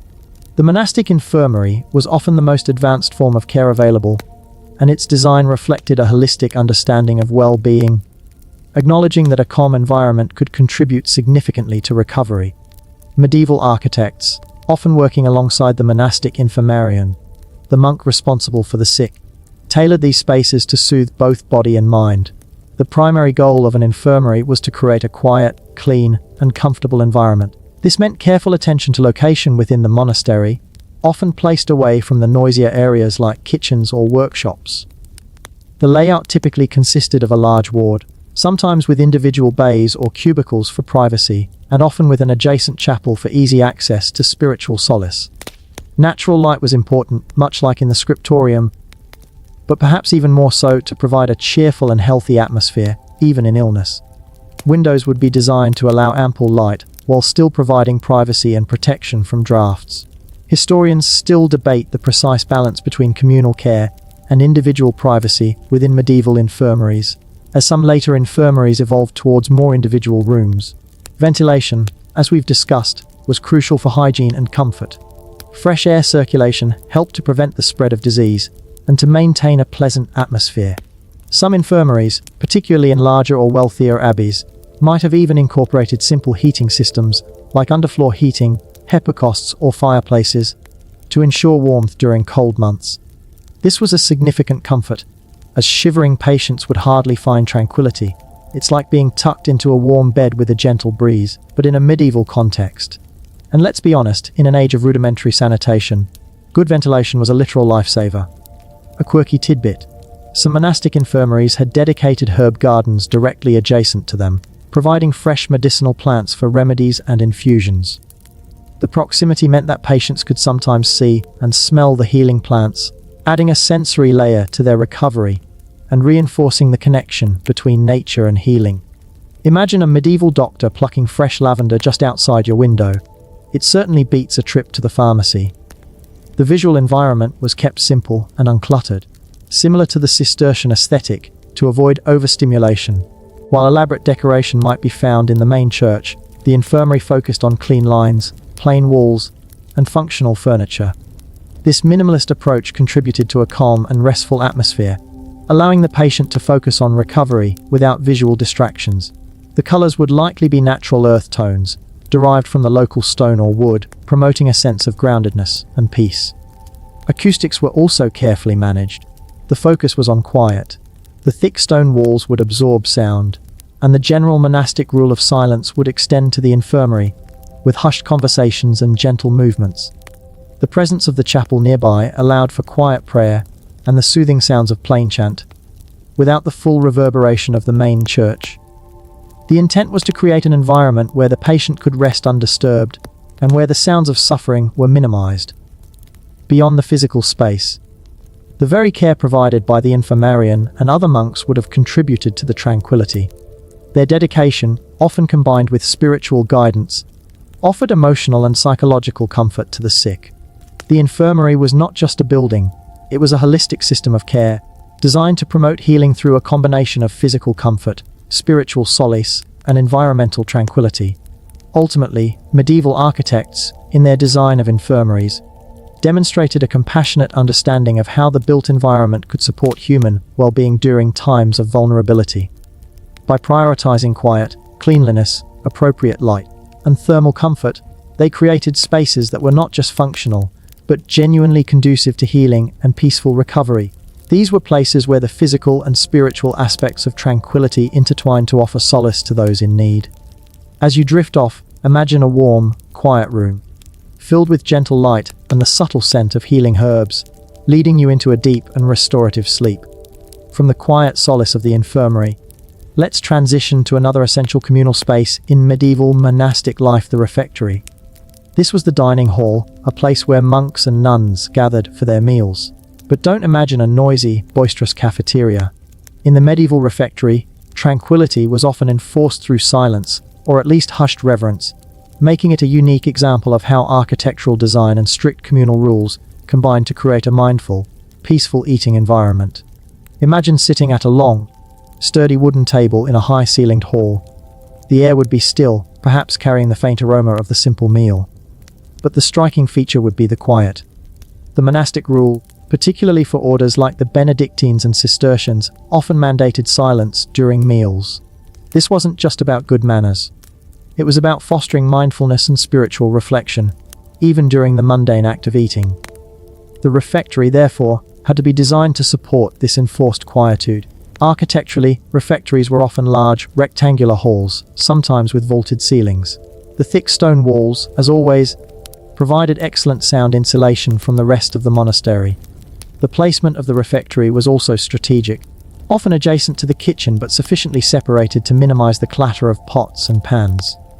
Inside, the sheer volume of space, particularly in grander refectories, could help to absorb and diffuse any accidental sounds, preventing them from becoming jarring. Historians still argue about the precise level of silence maintained in different monastic orders, but the intent for a quiet, reflective mealtime is clear. One key architectural feature that reinforced the peaceful atmosphere was the reader's pulpit. High up on one wall, a monk would read aloud from scripture or spiritual text during the meal. This practice, known as lectio divina or spiritual reading, replaced conversation. The pulpit was often carefully designed for acoustics, ensuring the reader's voice carried clearly throughout the hall without needing to shout. The gentle, steady cadence of the reading, punctuated only by the quiet sounds of eating, created a rhythm that was deeply calming and conducive to contemplation. It was a communal meditation, accompanied by a side of bread and stew, and let's be honest, it probably prevented a lot of arguments about who got the last turnip.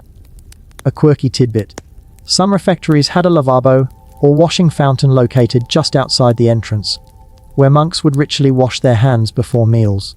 This practical step also served as a moment of transition, a quiet ritual that prepared the mind for the silent, reflective meal to come, washing away the distractions of the world before entering the sacred space of the refectory. It was a pre-meal mindfulness practice, sans the app. The furniture in the refectory was typically simple and robust, long wooden tables and benches. There were no individual chairs to rearrange, no fussy tablecloths or elaborate place settings. This uniformity and simplicity contributed to the sense of order and lack of distraction. The focus was on the food itself and the spiritual nourishment provided by the reading, rather than on the social interaction. This minimalist approach helped to maintain a tranquil, unburdened atmosphere. Natural light would have been important, but again, controlled. Windows would provide sufficient illumination for eating, but probably not overly bright or distracting. The light would be even and diffused, creating a calm visual environment. Thermal comfort, achieved through thick walls and potentially a central fireplace in colder climates, would also have contributed to the overall sense of well-being, allowing monks to focus on their meal and the reading without physical discomfort. The refectory was more than just a place to eat. It was a classroom, a meditation hall, and a space for communal spiritual growth. By intentionally designing it for enforced silence and focused listening, medieval architects, in collaboration with monastic rules, transformed a daily necessity into an opportunity for profound tranquility and mindfulness. It was a powerful demonstration of how architectural design, combined with disciplined practice, could elevate even the most mundane activities into spiritual experiences, fostering a deep sense of inner peace. As you drift off, imagine the gentle voice of a medieval reader filling a quiet hall, guiding your thoughts to a place of peaceful reflection and settling you into a deep, restful sleep. From the mindful silence of the refectory, you now step into another intimate and crucial communal space within the medieval monastery, the dormitory. This was where monks and nuns found rest, a collective sleeping quarter designed not just for shelter, but for a specific kind of restful peace, where communal living merged with the need for individual spiritual preparation for the next day. Imagine the end of a long medieval day, filled with prayer, work, and study. As twilight descends, the community retires to the dormitory. This was typically a long, open hall, often on an upper floor, benefiting from some natural light and better air circulation. While modern dorms might be chaotic, the monastic dormitory was designed for quiet, collective slumber, preparing the body and mind for the rigors of the next day's schedule, which often began in the pre-dawn hours for matins.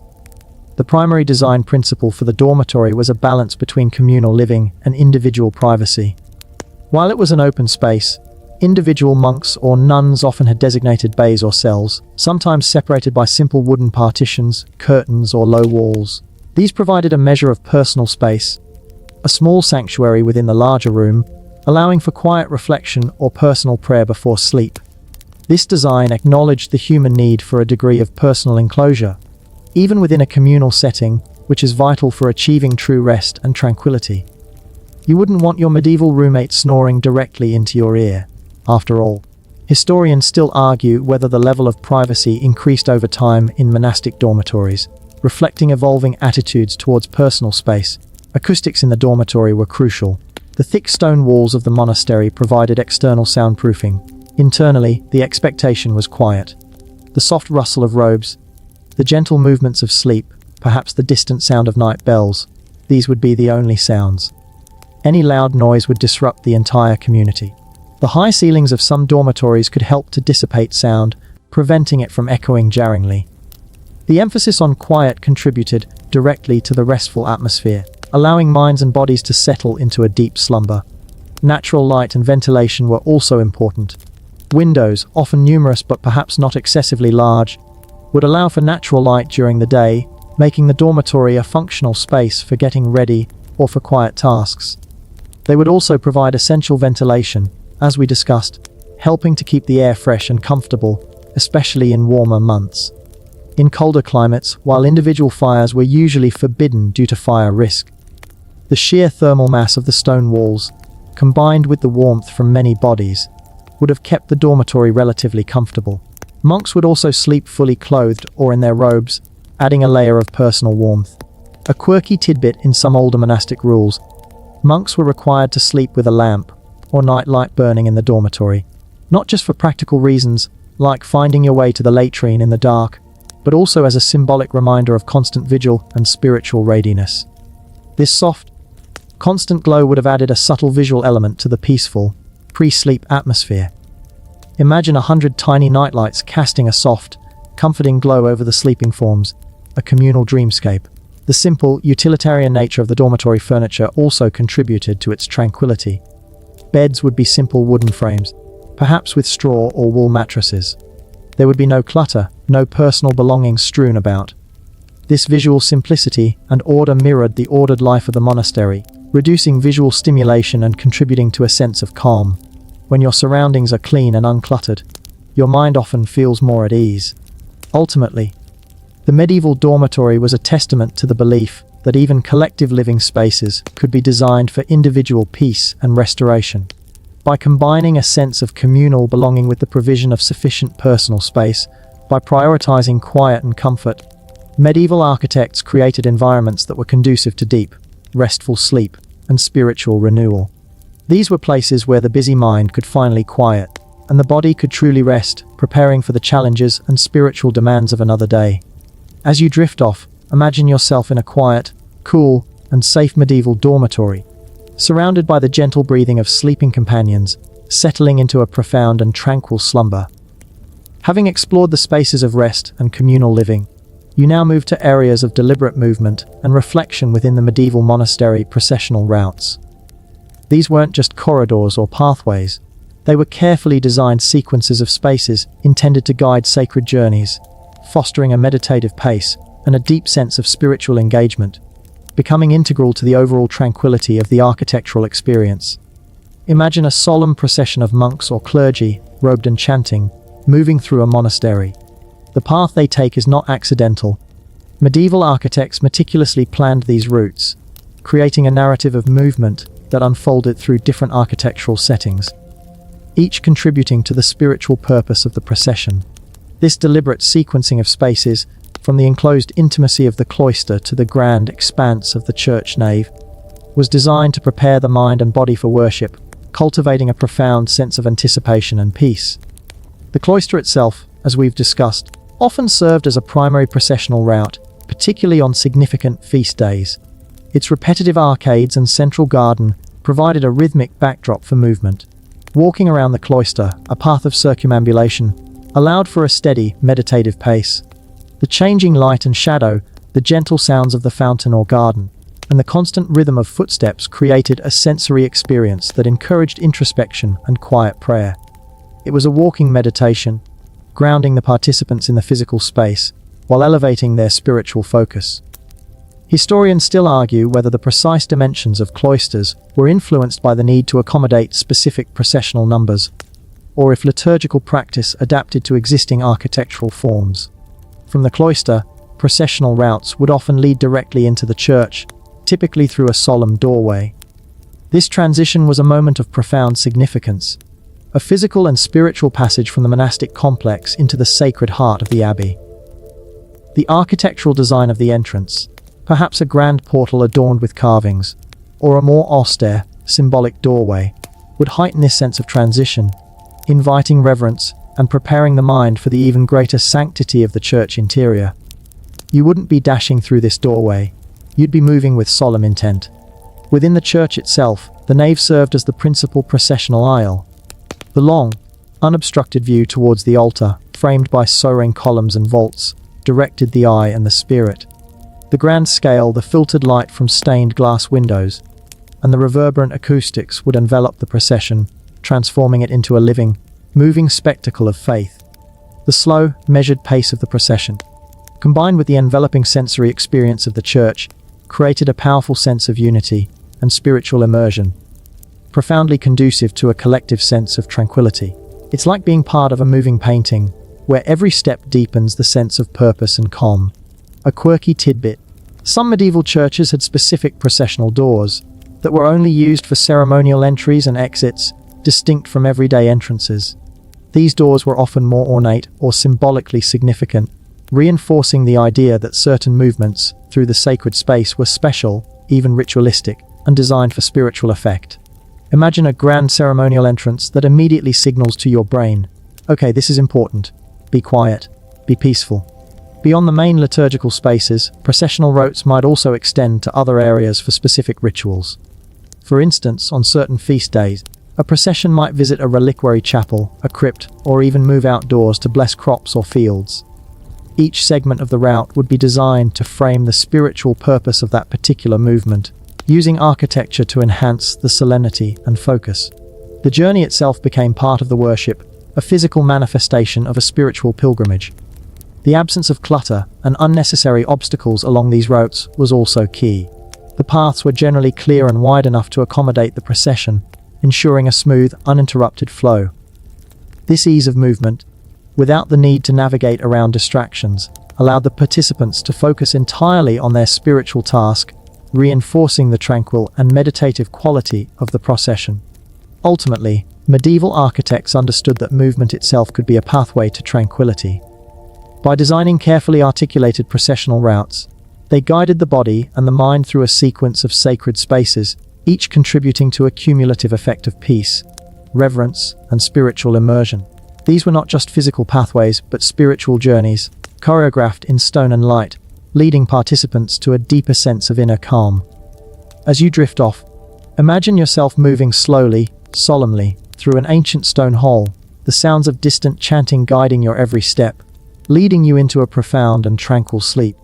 Beyond the structured silence of refectories and the solemnity of processional routes, you'll discover that medieval architects, particularly within monastic settings, also understood the profound power of nature to soothe the soul. This led to the meticulous design of garden spaces beyond the cloister, creating sensory retreats that offered another layer of tranquility through their carefully cultivated beauty, aromas, and sounds. Imagine walking into a monastic garden that isn't just a place for growing food or medicinal herbs, but a deliberate arrangement of plants designed to engage your senses and calm your mind. These gardens, often referred to as paradise gardens in a symbolic sense, aim to evoke the beauty and order of Eden, a literal slice of heaven on earth. They were places for quiet contemplation, individual prayer, and simply restorative connection with the natural world, all within the controlled and tranquil confines of the monastery. The selection of plants was not random. While utilitarian plants like vegetables and medicinal herbs were essential, ornamental plants, chosen for their fragrance and visual appeal, also played a significant role. Roses, lilies, irises, and other flowering plants would have provided bursts of color and, crucially, delightful scents. Aromatherapy, medieval style without the expensive diffusers! The gentle, natural fragrance of blossoms and herbs can be incredibly soothing, influencing mood and promoting relaxation. You wouldn't want to meditate in a garden that smelled like a medieval stable, after all. Historians still argue about the precise species of plants cultivated in medieval gardens, given the limitations of botanical records and the regional variations. The design often incorporated elements for comfort and contemplation. Shady arbors or pergolas, covered with climbing roses or grapevines, offered cool, secluded spots for reading or prayer, providing respite from the sun. Simple stone benches, strategically placed, invited moments of rest and reflection, allowing visitors to simply be present in the calming environment. The sound of rustling leaves, the buzzing of bees, and the chirping of birds would have created a natural soundscape, a gentle chorus that further enhanced the tranquility, masking any distant sounds from the outside world. A quirky tidbit: some medieval garden designs incorporated knot gardens, intricate geometric patterns created with low hedges, often herbs like lavender or rosemary. These visually ordered and fragrant patterns weren't just decorative.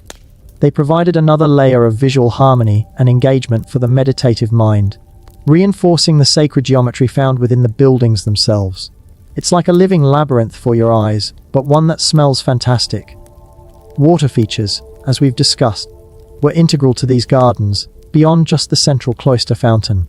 Small ponds, trickling streams, or even simple bird baths would introduce the calming sounds of water, adding another sensory dimension to the peaceful atmosphere.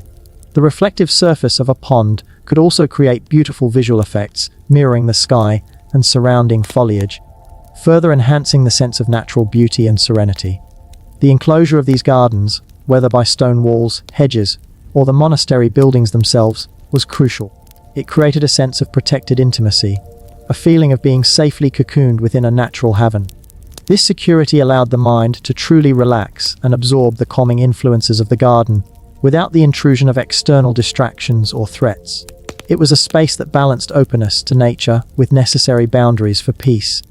The labor involved in maintaining these gardens, often undertaken by the monks or nuns themselves, was also considered a form of meditative work. Tending to plants, weeding, watering, and harvesting, all done in quiet diligence, became an integral part of their spiritual practice, further deepening their connection to the tranquil environment they inhabited. This personal investment in the garden would have imbued it with an even greater sense of peace and purpose. Ultimately, medieval architects and monastic communities understood that true tranquility wasn't solely found within stone walls.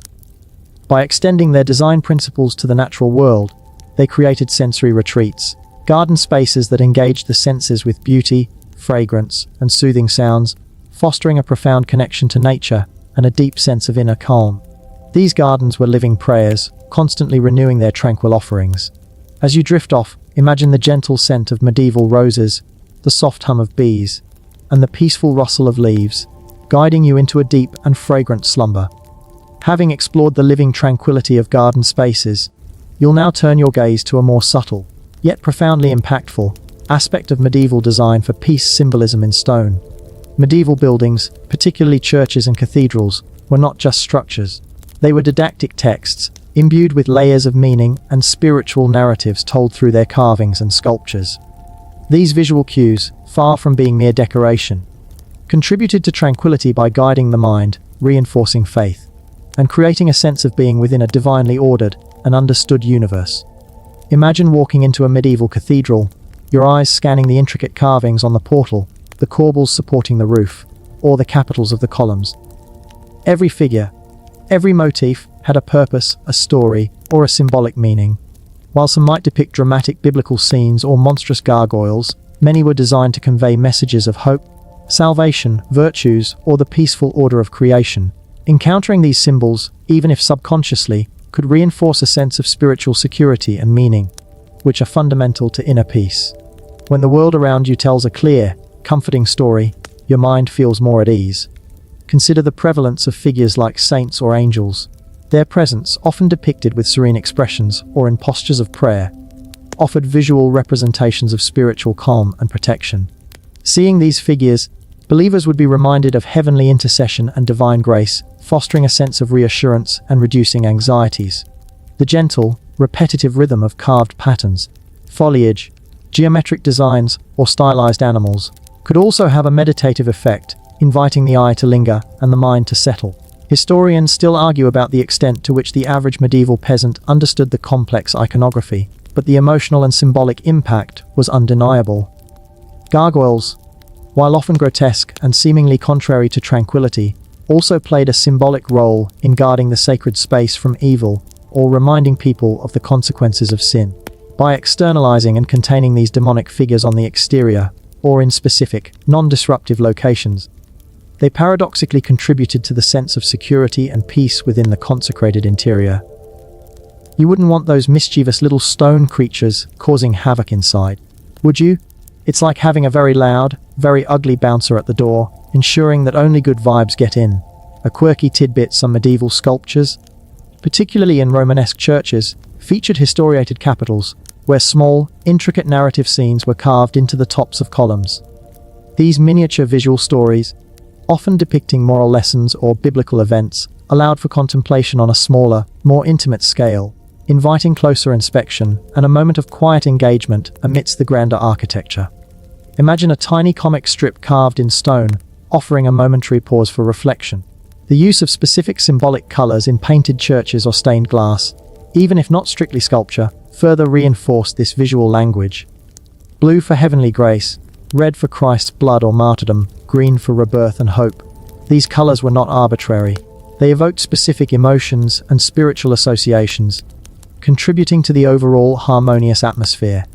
The interplay of symbolic form and color created a rich tapestry of meaning that enveloped the worshipper. Even the overall form of the church itself was symbolic. The cruciform, cross-shaped plan, for instance, immediately conveyed its sacred purpose and the story of salvation. The orientation of the church towards the east, towards the rising sun, symbolized the coming of Christ, the light of the world, offering a constant visual reminder of spiritual hope and renewal. These overarching symbolic choices provided a sense of cosmic order and divine presence, which is deeply comforting and conducive to tranquility. Ultimately, medieval architects were masters of visual storytelling through stone. By carefully selecting and placing symbolic carvings and sculptures, they created spaces that were not just aesthetically rich, but spiritually resonant. These visual cues, whether grand and overt or subtle and intimate, guided the mind, reinforced faith, and instilled a profound sense of belonging within a divinely ordered universe, contributing significantly to the overall tranquility of their sacred spaces. As you drift off, imagine the gentle, silent stories etched in ancient stone, whispering tales of peace and divine harmony, guiding you into a deep and serene sleep. From the silent narratives etched in stone, you now shift your focus to the very hands that brought these tranquil spaces to life: the laborers and craftsmen. This wasn't merely construction. It was an act of profound dedication to detail, a meticulous pursuit of perfection that imbued the very fabric of medieval buildings with a sense of care and artistry. This commitment to craftsmanship, often driven by spiritual devotion, played an understated yet crucial role in creating environments that resonated with peace. Imagine the sheer scale of the undertaking: building a cathedral, a monastery, or a grand castle with rudimentary tools, often over decades, sometimes even centuries. This required an enormous workforce, from quarrymen and masons to carpenters, glaziers, sculptors, and blacksmiths. Each individual craftsperson was highly skilled, often dedicating their entire lives to mastering their trade. Their work was not just a job, it was often a spiritual offering, a tangible expression of their faith and devotion. This deep personal investment in their work, this dedication to producing the highest quality, translates into buildings that feel solid, enduring, and infused with human care. Such environments naturally foster a sense of security and order, key components of tranquility. Historians still argue about the exact working conditions and social status of medieval craftsmen, but their skill and dedication are undeniable. Consider the meticulous detail in the carving of a capital or the jointing of a timber frame. These weren't mass-produced elements. Each was individually crafted, often by hand, with an extraordinary degree of precision and artistry. Even elements that might not be immediately visible, like the hidden joints in a roof truss, or the foundations beneath the ground, were executed with care. This attention to hidden detail speaks volumes about the pride and integrity of the craftsman. When a building is put together with such care, it subtly communicates a sense of reliability and thoroughness, allowing the inhabitants to feel a deeper sense of security and peace. You wouldn't want your peace interrupted by a poorly constructed gargoyle falling on your head, after all. A quirky tidbit: medieval masons often left masons' marks. Small, unique symbols carved into the stones they dressed, to identify their work, for quality control, or for payment purposes. These tiny, personal signatures are hidden testaments to the individual contributions and the pride each craftsman took in their part of the grand project. It's like a secret handshake among the builders, a quiet nod of approval from one skilled hand to another.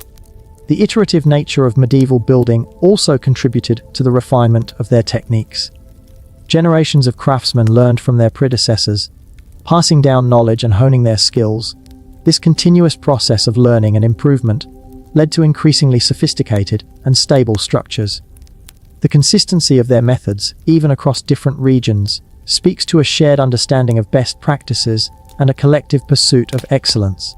This tradition of inherited wisdom meant that each stone laid, each beam cut, carried with it the accumulated knowledge of centuries. The slow pace of construction itself contributed to the sense of tranquility in the built environment. Unlike modern construction, which often prioritizes speed, medieval building was a lengthy, deliberate process. This allowed for careful planning, reflection, and adjustment.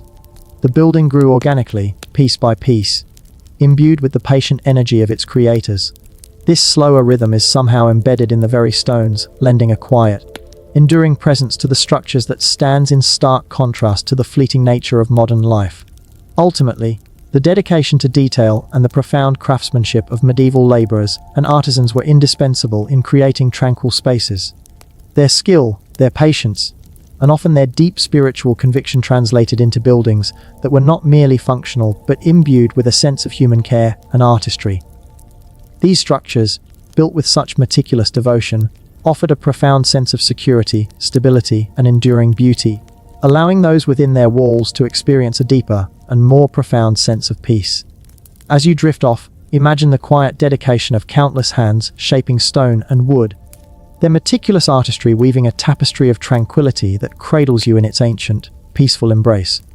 Moving beyond the hands that built, you now explore the minds that conceive, the patrons and their purpose. Medieval architecture, particularly that designed for tranquility, was rarely a spontaneous artistic whim. It was driven by powerful patrons, monastic orders, bishops, kings, and wealthy nobles, whose visions and spiritual goals profoundly shaped the design. Understanding their intent reveals another layer of how these spaces came to be so inherently peaceful. Imagine the spiritual fervor of the medieval era. For many, building a grand church or founding a monastery was an act of profound piety, a way to secure salvation, honor God, or commemorate a sacred event. For monastic orders, the purpose was clear: to create an environment conducive to prayer, study, and a communal life devoted to God. For bishops and lay patrons, it might be to display their devotion, to provide a place of worship for their community, or to house sacred relics. Whatever the specific motivation, the underlying goal was often spiritual upliftment and the creation of a sacred space that could foster a deeper connection to the divine. And peace, of course, is a prerequisite for that connection. You wouldn't be building a holy roller rink, would you? Unless your deity really liked roller skates. The patron's clear vision of tranquility was often directly communicated to the master masons and architects. For Cistercian patrons, for instance, the emphasis on austerity and simplicity was a core theological principle, directly resulting in the unadorned, calming aesthetic of their abbeys. For a wealthy patron funding a Gothic cathedral, the desire for soaring heights and luminous stained glass reflected a theological shift towards divine light and transcendence, aiming to inspire awe and a sense of heavenly peace. These patrons weren't just writing checks. They were spiritual co-designers, articulating a desired atmosphere that the architects then translated into stone. Historians still argue about the precise degree of artistic freedom granted to medieval master masons versus the direct influence and detailed instructions from their patrons. Beyond the spiritual, there were also practical considerations that contributed to tranquility. Patrons understood the need for their buildings to be durable, functional, and efficient. A monastery that frequently flooded or collapsed would hardly be conducive to peace. So, practical concerns like water management, structural integrity, and appropriate living quarters for the monastic community were all part of the patron's brief, indirectly contributing to the comfort and stability that underpin a tranquil environment. A stable, secure building allows the mind to feel safe and relaxed. The long-term vision of patrons was also crucial. Many medieval building projects spanned decades or even centuries, far outliving the initial patrons. This longevity was part of the original intent. These buildings were meant to be enduring testaments to faith, to serve generations of worshippers. This long-term perspective inherently encouraged a sense of permanence and timelessness, which contributes to tranquility. When you know a space is built to last, it fosters a sense of stability and belonging. It's like a medieval inheritance that keeps on giving, long after the original giver is gone.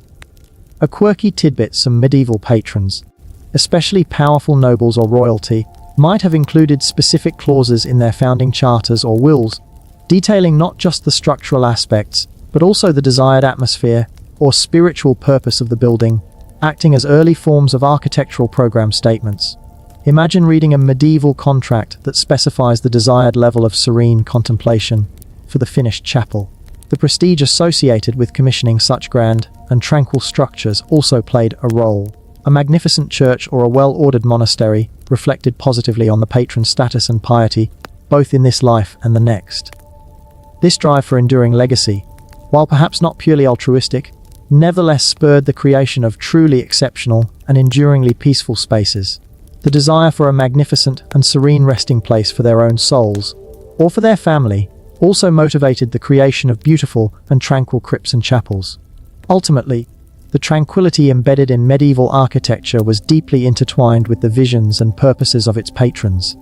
Their spiritual aspirations, their desire for enduring legacy, and their practical understanding of what made a space functional and comfortable all converged to create buildings that were more than just stone and mortar.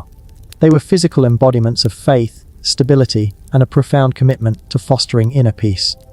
As you drift off, imagine the quiet, unwavering purpose behind these ancient stones, the vision of peace that guided their creation, and let that enduring tranquility cradle you into a deep and peaceful slumber. Having explored the intentions of the patrons, you now arrive at the enduring legacy of tranquility left by medieval architects. Their principles, whether consciously articulated or empirically discovered, continue to resonate, offering timeless lessons on how to design for peace. These aren't just historical curiosities. They are foundational truths about the human experience of space, proving that the medieval quest for inner calm yielded universal insights.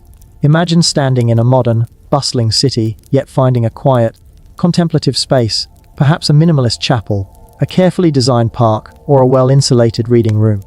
The sense of calm you might experience in such a place often owes an unacknowledged debt to the innovations of medieval builders. Their understanding of light, sound, material, and spatial proportion created a blueprint for serenity that transcends centuries and cultures. The very idea of a sanctuary, a place set apart for peace, is deeply rooted in medieval monastic and church design.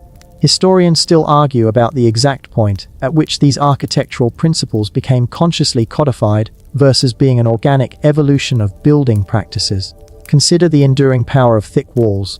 In an age of flimsy modern construction, the solidity and insulation provided by substantial masonry, a hallmark of Romanesque architecture, still offers superior thermal and acoustic comfort. The quiet, cool interior of a well-built stone structure remains a haven from external noise and temperature extremes, a direct echo of medieval design. This innate sense of protection and stability, fundamental to their creations, is a quality we still subconsciously seek for peace. You wouldn't want to try and meditate in a tent during a storm, would you? The masterful control of natural light, from the dim, focused glow of early churches to the vibrant, ethereal light of Gothic cathedrals, continues to inspire contemporary architects. The understanding that light is not just for visibility, but for mood, atmosphere, and spiritual connection, is a profound medieval insight that informs modern lighting design, from museums to homes. The play of light and shadow, the use of diffused or colored light, all contribute to feelings of calm and inspiration, just as they did 1,000 years ago. It's like a timeless instruction manual for making any space feel a little more sacred, a little more peaceful. A quirky tidbit: some contemporary architects, seeking to create truly silent spaces, have experimented with anechoic chambers, completely deadening all sound. However, the medieval approach often allowed for a subtle, natural reverberation, a living silence, where the building itself hummed softly, creating a more comforting, less oppressive form of quietude. It's the difference between a vacuum and a gentle, supportive embrace of stillness.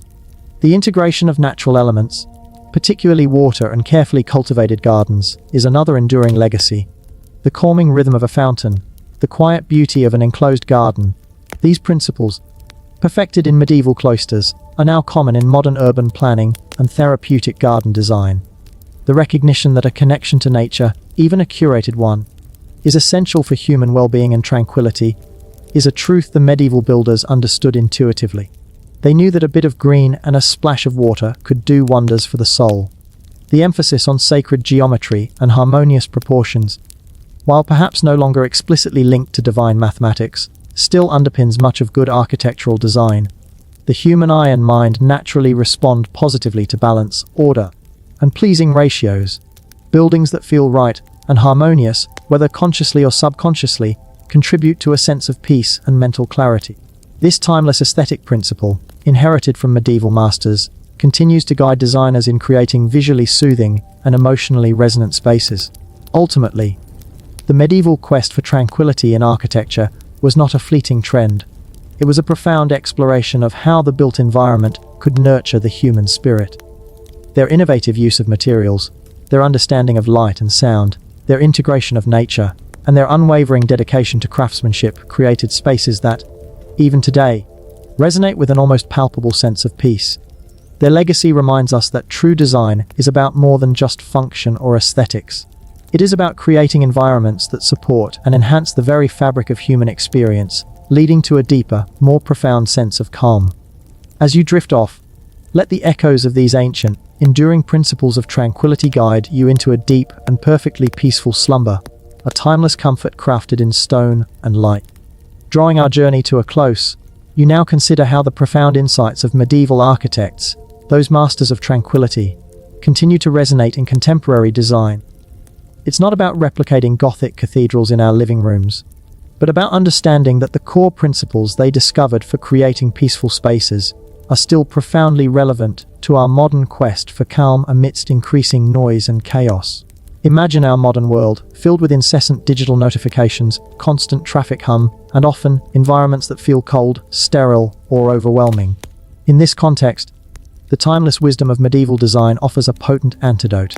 Contemporary architects, urban planners, and interior designers are increasingly looking back to these ancient principles to create spaces that genuinely nurture well-being and offer respite.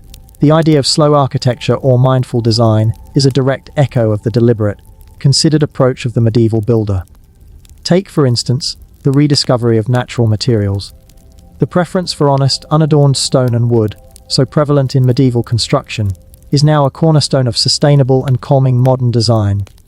These materials offer warmth, texture, and a connection to the natural world that synthetic alternatives simply cannot replicate. The sense of solidity and grounding they provide, which we explored as a key to medieval tranquility, remains just as potent today in a minimalist home or a contemplative public space. You can almost feel the calm seeping into your bones when you're surrounded by natural, tactile surfaces. The masterful manipulation of natural light is another direct inheritance. Modern architecture, with its vast expanses of glass, sometimes forgets the medieval lesson of controlled light. But increasingly, designers are using louvers, screens, specific window orientations, and even colored glass, though perhaps not stained glass narratives, to modulate light, create softer glows, and define zones of intimacy. Much like medieval architects created contemplative nooks, the understanding that light, in its varied qualities, can profoundly affect mood and focus, is a timeless principle now being applied with new technologies. It's like finding a modern dimmer switch that goes all the way back to the 13th century. Historians still argue how much the modern understanding of biophilic design truly reflects the intentionality of medieval builders versus a convenient reinterpretation.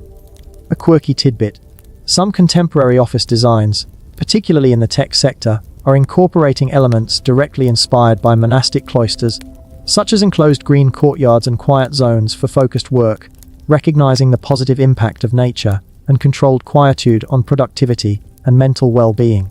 Imagine your boss suggesting a silent cloister hour for maximum concentration.